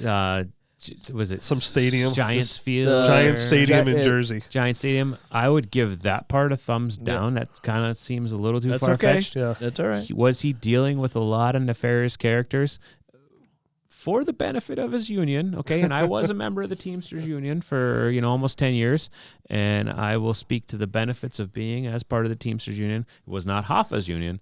Ironically enough, Hoffa Jr. was running for president of the Teamsters Union when I was part of that union, but for the benefit of his members and their pension plan, he did invest in some questionable investments with some questionable people. And did those people, I guess it's still present tense, did they have manners of doing business that could have involved him disappearing? Absolutely. Yes, absolutely. I would give that a thumbs up, just maybe not the last part where he's buried. Well, they think that the other conspiracy theory is that he's under a swimming pool. Who's in, they? in Hamden? It just says others. Is it they or they? They. He's under a swimming pool in Hamden, Illinois. I think that's probably where he would more end realistic. Up. Yeah. Because again, if we go back to the people, well, first, before I say this, I'd like to go back and look at when Giants Field was constructed and when what led to that. Was it based on the owner of the field or the stadium, or when it was constructed? Because obviously we're dealing with union contractors here. So if we have union contractors pouring a pool in Illinois, very probable. If we have union contractors building Giant Stadium right at the same time as disappearance, again, very probable. Well, here's my take on this. If they're going to bury him somewhere, so before I go further, Pool is it a was better choice. Well, here's the thing. I don't know, because the pool is a lot easier to dig up than a stadium. Is it an in-ground pool? Yeah. I Oh, think yeah. it is. People don't dig up in-ground pools. They just fill them in. But I'm saying if you had to dig one up, it'd be far easier than going to jackhammering. Which one's Stadium. lower profile? True. I'll give you, okay. All right. Good, All right. Not that I yeah, planned no, that's anything okay. like this. No, that's fair. Yeah, that's fair. That's fair. Where does Some he keep his random dead pool bodies? in Illinois. Some random pool in Illinois, which actually, where's Never go over his house and he has an in-ground pool. Shit. versus Giant Stadium. I mean, Giant Stadium that's more of a fuck you. This is what we can do to you. Yeah. Random pool is like in Illinois is like no one's ever going to know what happened to you. And I think that the people he was dealing with was more of a no one's ever going to know. Could be. I'll still give it a thumbs up. Almost past my bedtime, boys. I got excited in my thumbs up and I spilled some wine. That's okay. I put the nice finish on here so it doesn't stick. I'll wipe it up. All right, what else we got here? You haven't gotten into this saucy stuff yet. Yeah, they're kind of nonsense, most of them. I'm a little disappointed. It's disappointing in the conspiracy theories that really vex the U.S. population. Yeah. An astronomer at Ohio State University recorded a signal that is theorized to have been sent by extraterrestrials. Yeah, it's a movie. It's called Contact with Jodie Foster. Which I love, by the way. Yeah, Great and there was movie. another one. Didn't Martin Sheen do one too? Also, isn't there about a million video movies to talk about? Yeah. I'm in. Let's see what else we can do here. A lot of these are just shit. I'm done with this. I don't know what it's just I'm not. just one after another of shit. Like Yeah, I'm not. these are the worst. It's either You're not exciting me. I'm sorry. it's either aliens or that's the gist of it. It was almost the whole last of it was almost all aliens. So, a couple good questions. One is a question. The second one would be an observation. When was this article published? Oh God, I don't know. I just switched out of it. So I got to a new one. I'll go back to Go it. to your history. Okay, what about this one? Moon landing. Hoax Ooh. or real? Ooh. Definitely I'm some- saying hoax. In the 60s? Yeah. I'm saying hoax. No doubt. Faked. Don't forget, we were trying to beat out the Russians in Yeah. the So, yeah, there's definitely some surmountable evidence to suggest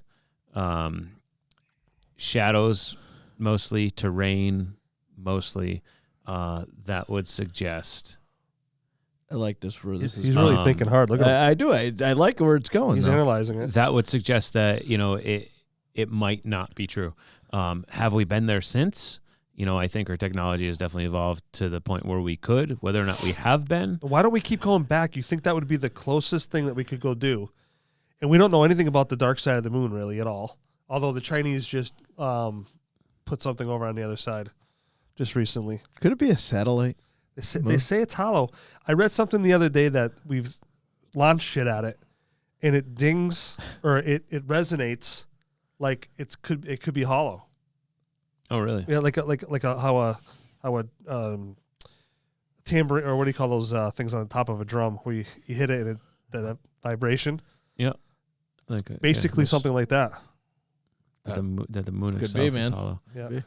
So that's interesting. I haven't I've heard seen like that. it's a satellite. I'm gonna go with the moon is definitely not made of cheese. We're gonna rule that one I out don't know. already. not. I won't call it cheese. Yeah, I so won't call it cheese. And I recently read something about how they expect that they when I say they, I don't remember exactly what the source was, but that certain parties believe that it may actually have been debris that kind of came off a larger planet or asteroid that existed prior to the Earth, and basically it's essentially part of the original Like a Earth. break off. And it's a piece of that, and because of its size and the size of the planet that remained, it remained within its orbit. And then kind of the round shape was just kind of it gathering particles based on gravitational pull and stuff like Well, that. if you look at the landscape of it, it's been beat to shit. Yeah. Like that would kind of make sense. Yep. The mainstream thing, or is that what is that? What source is that? What's that? With the pictures of the being, beat to. Well, if you look at it, there's craters everywhere. It looks like it was pounded by asteroids. Yeah, and But you see that on a mainstream source, or were you seeing it? Oh, of course. I've viewed parts of it with an actual telescope. I mean, I've That's seen. fair. I've seen it through a telescope. I mean, it looks legit. I don't necessarily think there's a big underground 3D base. yeah. in there. The moon's there. I Yeah. mean, well, Oh, yeah, no, we I- didn't touch on flat Earth. I mean, should we? Well, here we'll get to that. Okay. The NBA draft is fixed. I'm gonna go with yes. yes. Professional sports as a whole. Yeah, I mean, yeah, absolutely. 9/11 was an inside job.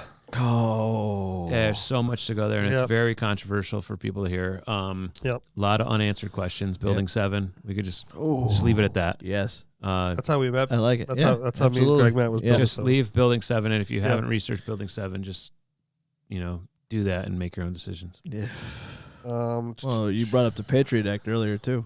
And Patriot Act. Yeah. 2 days later, signed into law. right? Just sitting there waiting. That was the new Pearl Harbor. Yep. That they were. Mhm. Yeah. How about Stephen King killed John Lennon? I never heard that one before. Never heard that one. Not sure. No. I mean, so I do know on good account that Stephen King is as was a cocaine addict. Friend of the family. Spent some time in rehab with him. Sorry, Steve. I'll probably get sued for libel now. Strike one. We're gonna have to Actually, edit that out. I think he's actually admitted to it at this point. Whether or not he had So he allegedly. Allegedly, Yeah. yes. I forgot to mention that he was allegedly in rehab. Interesting, though. Are they even? I mean, what would we have against? Yeah, I don't know. No, It's a weird one. no. It's a weird one. No, no. No, yeah. Take Because it Stephen off. King's a pretty You're not back on that site, are you? No, I'm on a different one. and I'm not. deeply researched in either of them, but Stephen King's a pretty open-minded liberal person, as was John Lennon. What would he possibly, and there's another wormhole when you talk about how a fan, killed John Lennon. I mean, because there's a lot of other, weird coincidences with, these murders and, things. Yeah, I don't know. I'm going to give that one a thumbs down. I like Stephen King. I like John Lennon. I don't want to. Yeah, I hear you. What about the Hillary Clinton killing everybody? Oh, yes. The there is Target. I'm not going to talk a lot about that. I would say do your own research on that. Fear alone. And take a look at the odd coincidences. It's odd. Around, that's for sure. Around people who have issues or evidence against the Clintons and what happens to them. Yep, nighty-night. What the hell is this? Oh, the site wants me to join. Not happening. Jeffrey Epstein. You went there. Oh, it's one of these pages that locks you in. Oh, here we go. Well, they almost got me. Oh, what about 5G? Well, your phone says it now sometimes. Yeah, so there's... So, not mine yet. I haven't upgraded to the next one yet. No? But no. No.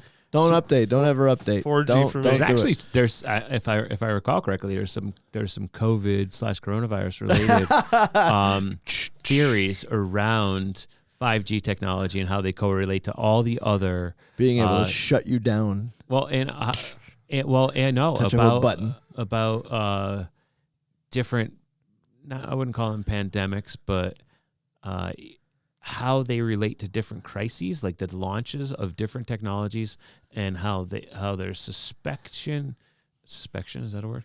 How they are suspected to impact the way the body handles or deals with things. And I saw an interesting timeline, and I did not fact check it, where it talked about the launch of every cell phone technology and different viruses and things that impacted the global health. It's making you sterile, isn't it? Well, and there's carrying the cell phone in your pocket next to your trunk. Well, here's the thing. They are showing that males are having less sperm, dramatically less than years prior. Could be. And it could be a culmination of a lot of things, but Well, radio and microwaves as a whole. I mean, everything we do is wireless these days. Yep. Right. Yep. Oh, not wireless enough. I hate wires. No, but we gotta he's get rid right of though. these. He's got a point. Yeah. But Good point. I mean, all these things. It's undisputed.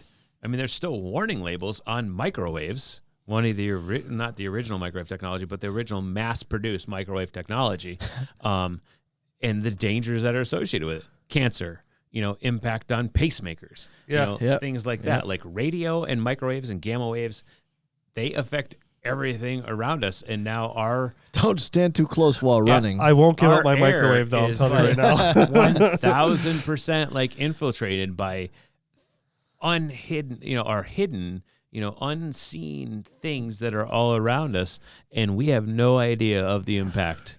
Right. On our bodies, on any part, mentally, physically, metaphysically, we don't know. Right. We're just guessing. It's like, oh yeah, 5G. Oh, it's faster. Oh yeah, let's fucking launch that shit. Yeah.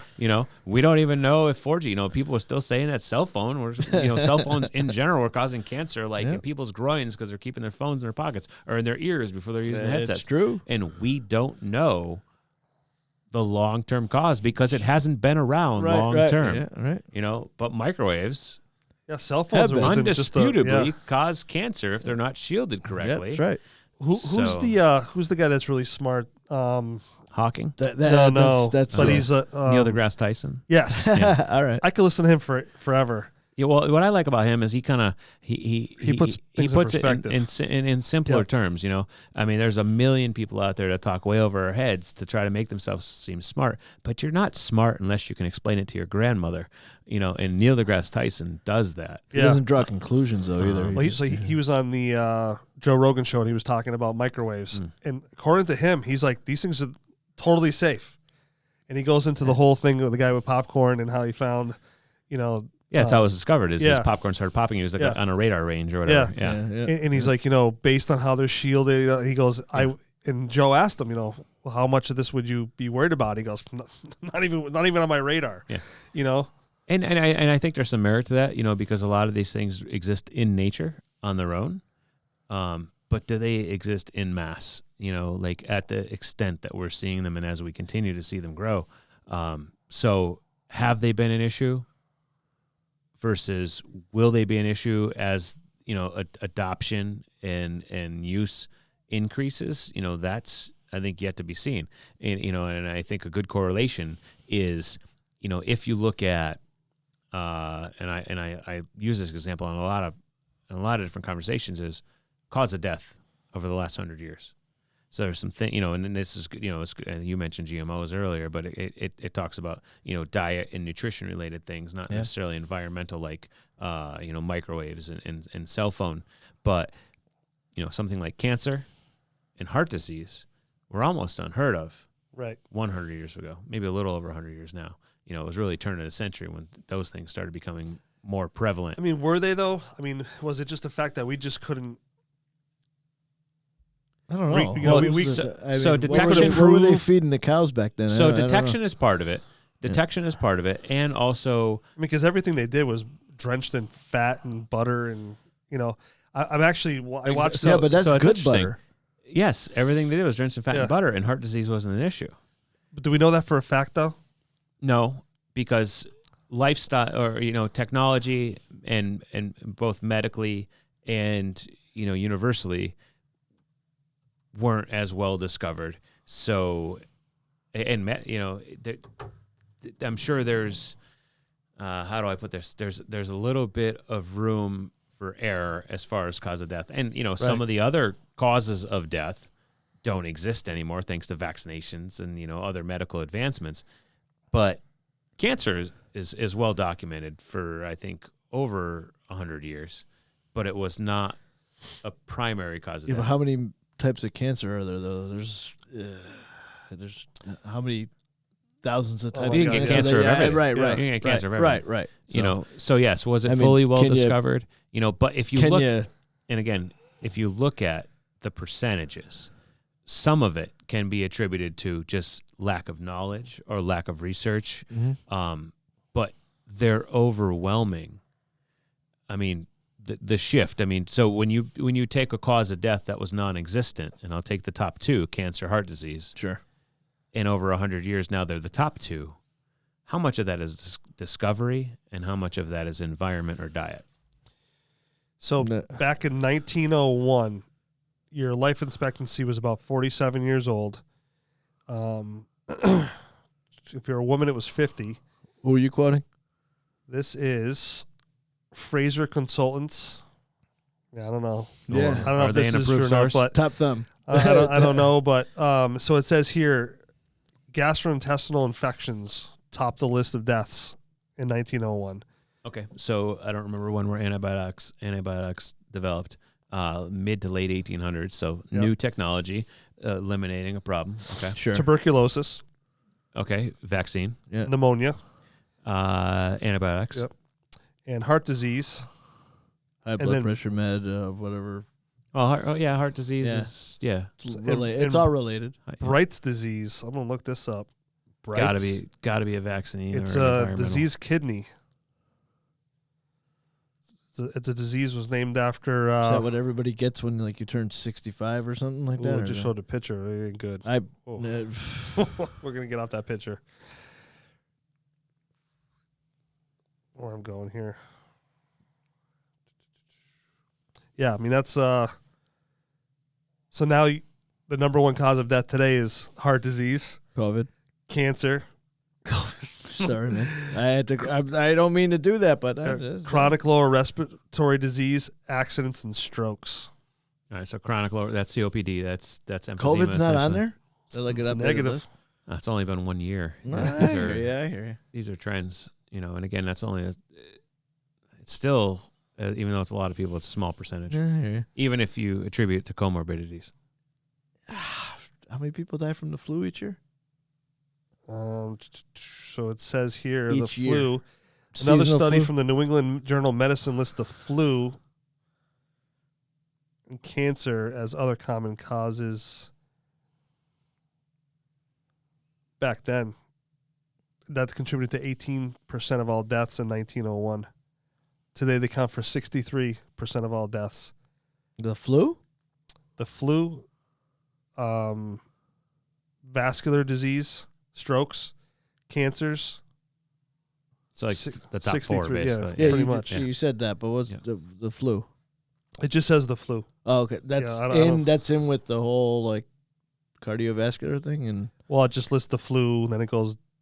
I mean, but how do you break that separation? Because I may have the flu, and that may cause me to go into cardiac arrest. No, it is- how do you separate. determine that It is- separation though? Like how do you? It's just separated. Right, just right. like No, that, I get that, but what you know where I'm coming Yeah, from, yeah. right? If I have the flu and that causes something else, that causes me to, I don't know, wake up in the middle of the night and slip my head open. I mean but I died from the flu. I don't know. So let's go back to the. Let's did go it give back me to a the heart attack, or 1800s. did it? I don't know. Well, I mean, if you get into a car accident and your blood But vessels I had the flu. like burst. But and I you had have- the flu. You have a vascular infarction, but you died because of a car accident. So how do they label that? The Yeah, flu it's is a just great one of question. the one It's of the comorbidity. things. Yeah, right. Yeah, this is a lot of this stuff is tough to look at, man. Oh yeah, there's pictures and diagrams, and nobody needs to see that.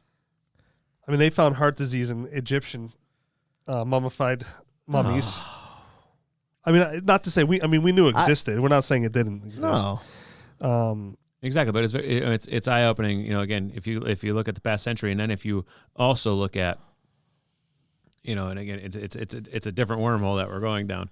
But if you look at when industrial farming and the agricultural revolution, its onset and how that shaped how people began to die. Yeah. And then you incorporate, mass production of tobacco products, which started World War I, then World War II, when they were actually in the MREs, Yeah. packs of cigarettes. Yep. And then, how lung cancer, kind of Yeah. came onto that, driving cancer into the top causes of death. I follow a guy on YouTube that only cooks like late 18th century, into the just before the early 19th century. And it's amazing. Actually, you know what? No, he's got to be 17th century into the 18th century, because he talks a lot about when Columbus landed and we Plymouth Rock and all that. But butter, so he was they poached a little bit of salmon and they made these little bowls out of clay and they would pack the salmon with butter, clarified butter, and then pack those away. That was kind of like their canning. Yeah. How do the Amish do it? But it was one meal after another that was like that. Like how do oh the my Amish God. do it though? Oh, root cellars and butter. Butter is essentially Salt. They never And seem salt. to like disappear, right? They've just saying they. Well, because they there's- worked. I mean, so their bodies were burning stuff off, and what is a lumberjack that eats like 10,000 calories a day, something like that? Yeah, I mean, because Right. a lot of that They relates need to physical health, dietary health, and then consumption. So if they're consuming traditional non-processed meals, I mean there's very real science behind non-processed anything and its benefits or lack of detriment to your diet. Sure. True. So if you're sticking to those traditional diets, and so if you partner like our current medical advancements to that kind of original onset or that hunter gatherer lifestyle plus pre agricultural revolution factory farming, where you're No technology though. No, forget technology. well, I didn't say forget technology. There's No. a happy I'm talking medium. about with Yeah. the Amish. I was talking about the Amish. Yeah. Well, I think you were drawing a parallel to that, but when you look at the Amish with no technology, how do they make it work now? No refrigeration, no electricity, nothing. How do they make it work now? And they're still here. Are they? Is it no electricity, no Yeah. refrigeration? Well, so I don't. there's different levels. There's different tiers, yeah. because there's, and I know they're different cultures, but there's Mennonite, and then there's Quaker. But there's some somewhat primitive lifestyle. Right. Yeah. And I don't know enough about that to say which ones are taking advantage of electricity, cell phones, everything like that.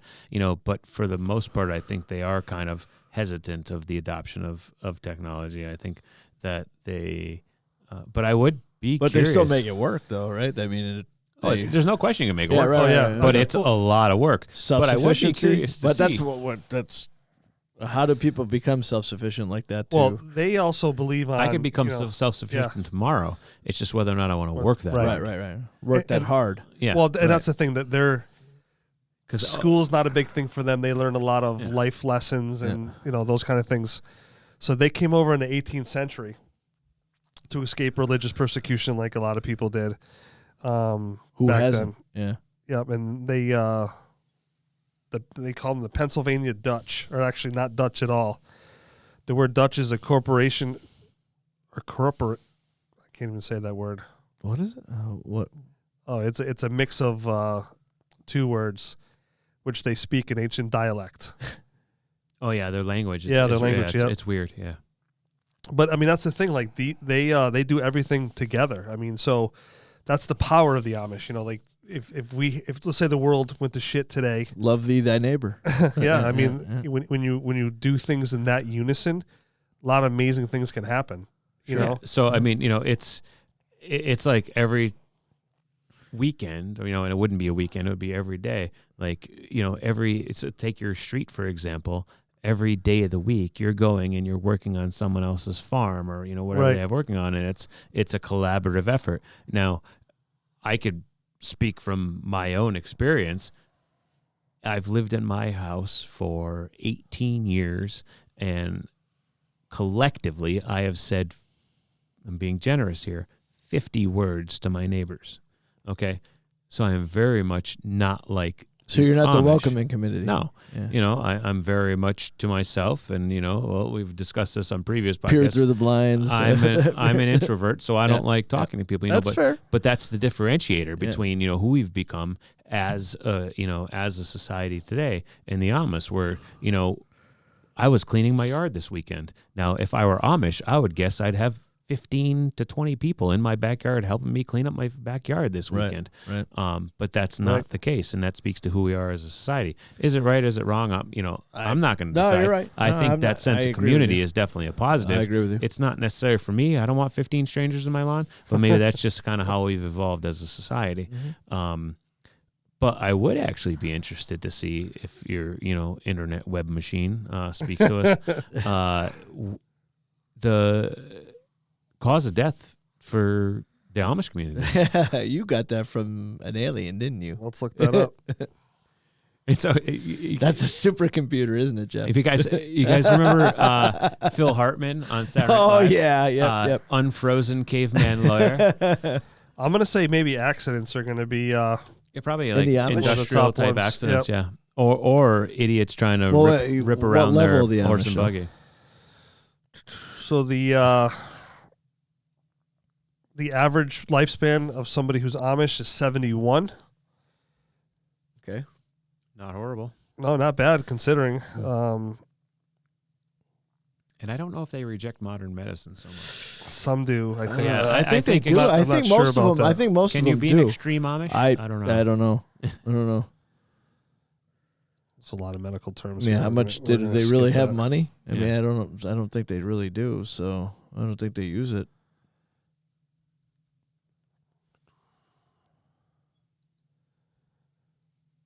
You guys can keep talking. We don't make dead air. Nothing. No, it's yeah. All right, There's so, nothing published. all right, flat no, Earth. no one knows. No one Okay, knows. hold on a second. Let's get on it. Flat Earth. Let's hear All it. right. I don't believe. No, Okay. not don't one believe. bit. I've flown to Japan, so I know that I didn't go over the Middle East and Africa to get there. How do you know that? You didn't That- did you watch the well, little hold on plane? a second. Well, I watched the little map, but but then I landed in northwestern Canada. And I then- want you to take an object Mhm. from here. Okay. All right, I want you to take an object, and we're gonna take everything at sea level, just for the sake of conversation. We're gonna eliminate every obstruction that we can at sea level, and we're gonna take this object and we're gonna send it straight across. Straight across what? Straight across the atmosphere. Where's it going to end up? Straight across the atmosphere. Yes. Is it going to penetrate laterally at sea level and end up in space? So there's no resistance? Are we in a vacuum? Are we in the current Earth's atmosphere? The current Earth's atmosphere. The current Earth's atmosphere. Okay, so how are we sending it straight? We're at sea level. Is there a gravitational pull? Well, gravitational pull is this way. Right, so we can't send it straight without factoring in gravitational pull. Okay, so we're gonna take it and we're gonna send it laterally. Okay. Parallel at sea level. Yeah, at sea level. And we're assuming that and at what distance? There's no obstruction at all. Okay, Where is it no going to end up? obstruction. Is it going to break the Earth's atmosphere, go into space? Eventually? Or is it going to keep circling? There's not enough information to answer that question. We're talking about flat Earth.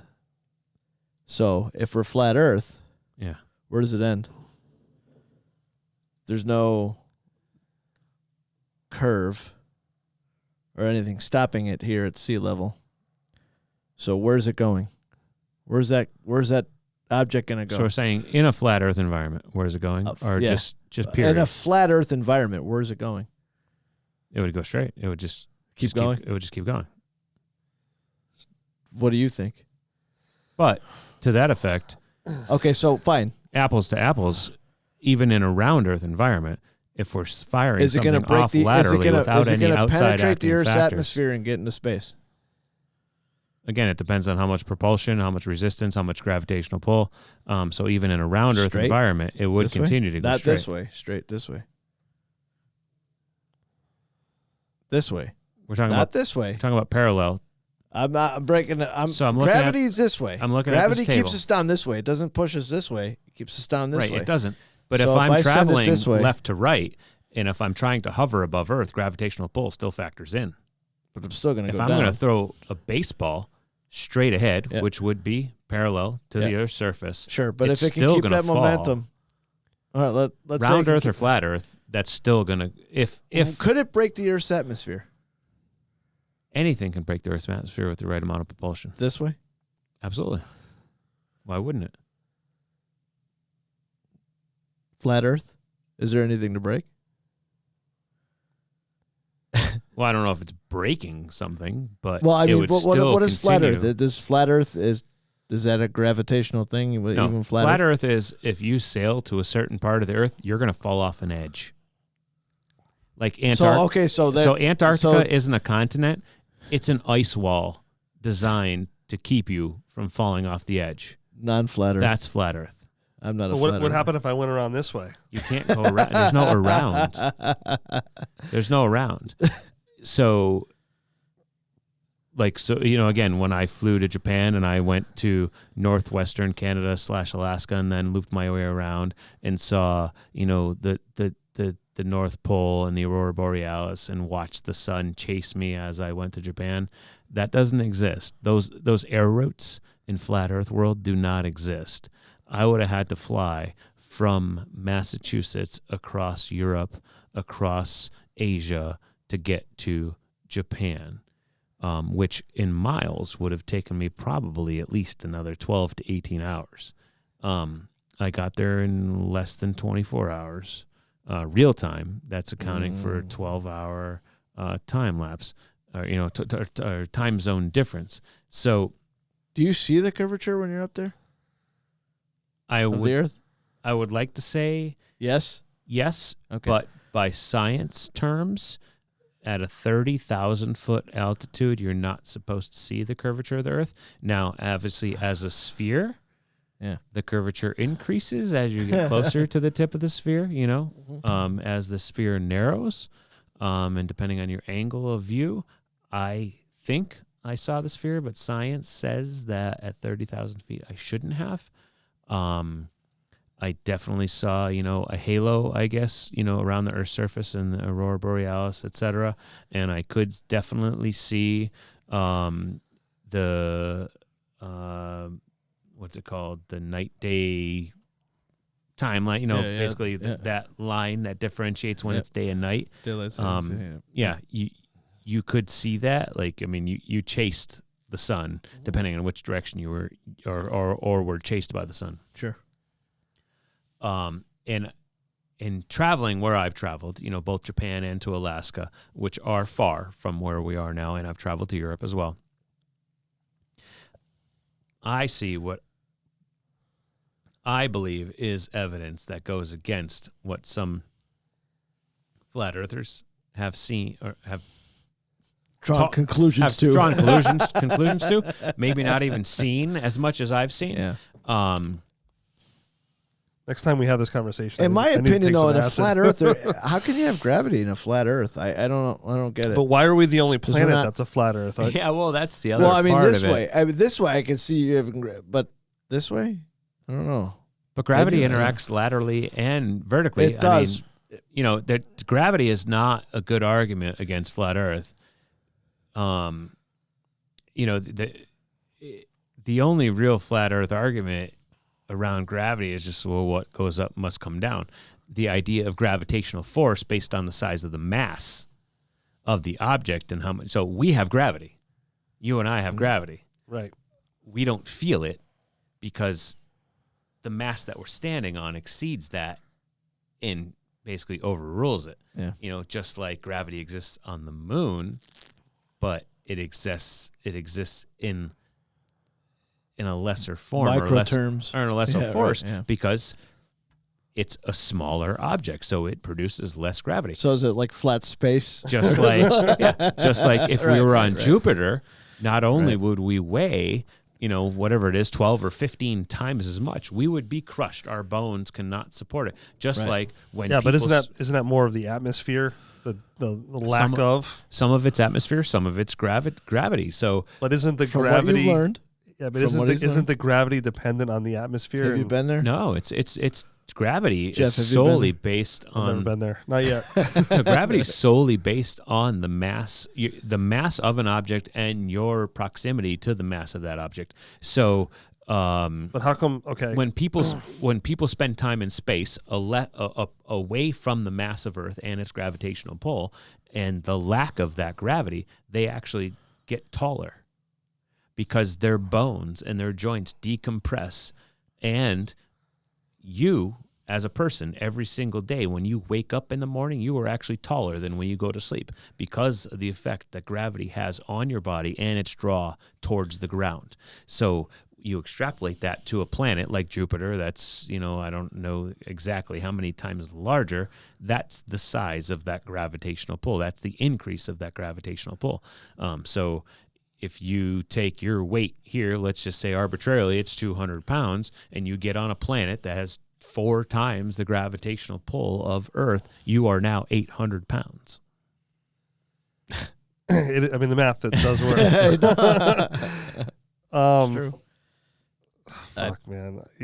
I need to go to bed now. Fuck, I'm done. I'm done. Hey, you brought me here. You got me in this I weird. know, like- I know. That's enough drinking for you. Holy fuck. No, it's. I'm only one bottle in. I know. He's like, let's go. That's right. Yeah, it's a crazy. We can go round and round with this all day long. It's. I just find it weird that other planets around are, that we. The evidence that we are given makes us say it's around. Flat Earth is like a whole, and I think we talked about a good guest to maybe bring on that I'd love to have some conversation with around that. I'm in. Yeah. Bring him on. You gotta call him. I got a couple questions. Call him tomorrow. Because it's one of those things where again I'm always objective and I want to hear. It's almost like a religion, though, isn't it? Like, you got to buy into it. Almost cultish. Yeah. But a lot of things get that way. I think Sure. Flat Earth is just one of the things that's kind of grown to, maybe more of the public eye. I think a lot of other weird, I can't say weird, but less culturally accepted ideas still have those followings. True. They're just not as grand of a scale. And Flat Earth is one that's kind of seen some fanfare. There's some celebrities that kind of chimed in over the last couple of years. I know some professional sports players. I was like, oh, I'm a flat earther, whatever. I'm diving into this tomorrow. Yeah, it's a dangerous wormhole, and I'll have to send you some links. There's a guy who does a very good job of matter-of-factly and in simpler terms scientifically debunking a lot of the things that the flat earth community uses as their example and like Yep. their smoking gun. And he, in very much layman's terms, kind of just like, this is why this can't happen. And it's not just a theory, it has scientifically been proven.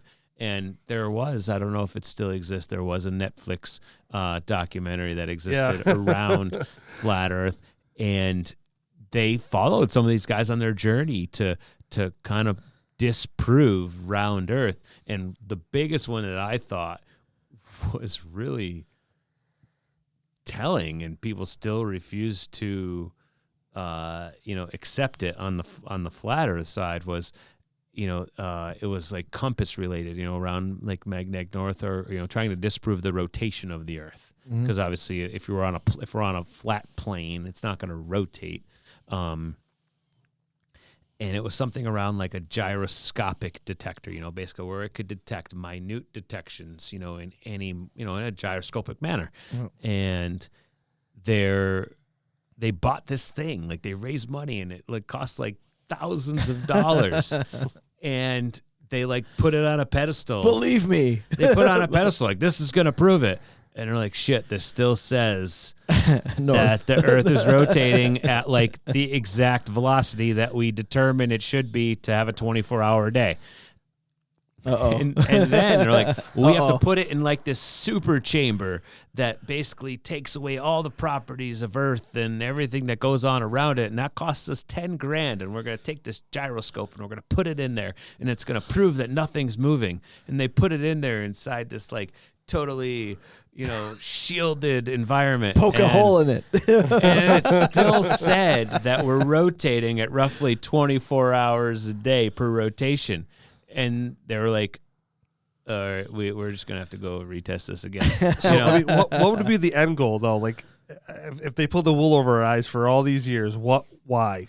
Exactly. So that's my biggest question is, if it is true, and I can't say I'll never, but I won't dismiss that it's true. I lean a certain way, but I'm open for other proof. Yeah, me too. But my biggest question on the side of why I believe round Earth or spherical Earth is a thing is why? What does anybody have to gain? Okay, sure, you can say, oh, we're funneling money into NASA to explore space, which doesn't really exist because we're trying to, but they're already showing us they're buying toilet seats and toilets for thousands of dollars. Yes. They have no shame. Yep. Right. In showing they're spending stupid money on stupid things. Why do you need an entire organization? And now, why do you have billionaires privatizing it? Got nothing. And selling tickets, and eventually, within probably the next 5, probably no more than 10 years, there'll be private explorations. The 1%. Not even the 1%. There's a guy or a government that's looking. I just read this the other day. They're looking for volunteers for free rides to space. Yep. And there's a you want your head to blow up, video resume and blah blah blah. But so, and that's the other part of this. Think about how many people. Is this a part of the Tesla technology thing right now, or? Tesla's going to Mars. I mean, right. And, they're already on Mars. They've been on Mars since the 40s. I mean, but let's think about just let's bring it way down. In every secret you've ever known. Okay. Yeah. How many people a year later knew that secret that you never told anybody? Nobody. No. Nobody? Nobody? How suppressed? Like, maybe not a secret that only you knew, Right. but like, let's say someone shared something with you. Like, I'm going to tell you something right now. Please don't tell anybody. Take it to your deathbed. But then 2 years later, a year later, 2 years later, you found out that someone else knew that same secret, and you never said anything, and the person who told it to you said they were never going to tell anybody. There's other people that know, right? Right. Okay, now we're talking about a fucking moon landing, okay? Yeah. Or like exploration of space, or the fact that, the Earth we live on is flat. Now, how many people can possibly keep that secret and not have it become Right, but it's the mainstream? same thing. It works for anything, though. Story of the Bible, Right, anything yeah, like that. Yeah, exactly. You can apply that to anything. Well, the Bible became a fucking book. Right. Okay, and everybody has agree. that, and then they preach it on agree with Sundays. you, man. So that is just too big of a thing. You're right. It's like asking, can the existence of God be proven or disproven? Not to mention, okay, God's a different. No, but can it be proven or disproven? It can't. Either way. Probably more disproven than proven. Oh, where are we going with this? Can it be proven It all or depends on disproven? who you ask. right. No, Okay. no. I'm not getting. Listen, can it be proven or disproven? Unless I see undeniable proof on either end, I'll weigh, maybe that's on fair. on the side of That's majority. fair. It was just it's. But we could take flat Earth and round That's a Earth good question, back though, is it even. not? Yeah, it's a very good question. Yeah. So if we're talking about the divine, and miracles happening, could you tie that? First of all, going back far enough, it's not well documented enough. Right. Either scientifically or firsthand, to even say indisputably things that have happened that may have been written about. And then there's the whole, grapevine where it's like, something became something else. Sure. Over 2,000 years. Yeah. Or beyond 2,000 years. Yeah. So that's a whole nother thing. But I think, the Earth talks more to that, but with a little more, be it archaic science involved, because, you have ancient astronomers, where they did these calculations that are still in use today to calculate the rotation of the Earth and its rotation, around the sun, and the orientation of the planets, and all these mathematical equations that, even though they've been refined, are still very much accurate. There's not that much science behind religion as there is behind astronomy and how the Earth works. I can agree So with that. you have these agree with that. theories that over thousands of years, I think probably even before the inception of the Catholic religion, that have continued to be proven, on the astronomy level, where it's almost undeniable. When I say almost, it's for me, because until I'm sitting on the moon and I'm looking down at Earth as a sphere, then I'll say, yes, I 100% agree. I won't dismiss. Or flat. Yeah. Right. Maybe it's Either way. If it's flat, hey. Okay. I mean, right now I'm 95%. But would I like to see that? Would I like to be, what was his name? Baumgartner, the Red Bull guy, who jump from the moon who and parachuted from 40,000 feet or whatever. Yeah, right. Yeah, I don't know if I'm going to volunteer for that job, but I would like to undeniably see the curvature of the Earth before I say F you to all the flat earthers. Right now it's just a, I don't believe you type thing. Show me the facts. Whatever. Show me something from but space. Science. Show me something from space. Science that shows unanimously agrees, or disagrees rather, with flat Earth theory. Sure. Yeah. Just show me the pictures from space and thumbs up. They All right. exist. I hate to be everybody calls them Photoshop. Flat. I hate to be a party Oh, the pooper. flat ones. Okay. We got to shut this down. All right. 2.5 hours here, give man. me a bottle of wine and You are making me work on this podcast, and I have to edit it. All right. Well, I don't fuck. My mind's fried now. I don't know where to begin. That's a Jesus microwave. Christ. All Don't right, microwave your pizza, Jeff. Brett, let him have it. All right, so for flat Earth theory, go to So as always, I'd want to promote our family business, IQ Inc. Everything screen print and embroidery, from one shirt to 1,000 shirts. IQ-Inc.com, Facebook.com/IQ Incs. You need any screen printing, apparel, anything like that, we I can do dig that. it. I can dig it. I'm always looking for stuff like that. More importantly, I always want to promote my son's business. He's a current, just turned 19-year-old entrepreneur. BlueBeeApparel.com. Limited availability, drops every couple months. You can find him on Facebook, Instagram, TikTok as Blue Bee Apparel. Donates 10% of his profits to the Honeybee Conservancy, which promotes awareness and conservancy, in the honeybee population. They're important. 33% of our food comes from honeybees. So That's right. Take it home. Never heard of it. That's awesome. Yep. That's awesome. So don't forget about rainbowrescues.org. We are a big proponent for animal rescue on this podcast. Rainbow Rescues with an S.org. Rescues. And always, another sponsor is Chris. Bordeaux & Sons Flooring for all your flooring needs based on a Ludlow, Mass. And boys, that's a wrap. Right. My mind's fried. Well, I do want to give a special shout out to my fresh look. Timmy Scott at The Works Barbershop in South Hadley. If you ever want us to get that true barbershop experience, check him out. Guy's a miracle worker. I mean, shit. You did look handsome when you walked in. I noticed it right away. I said, look at that cut.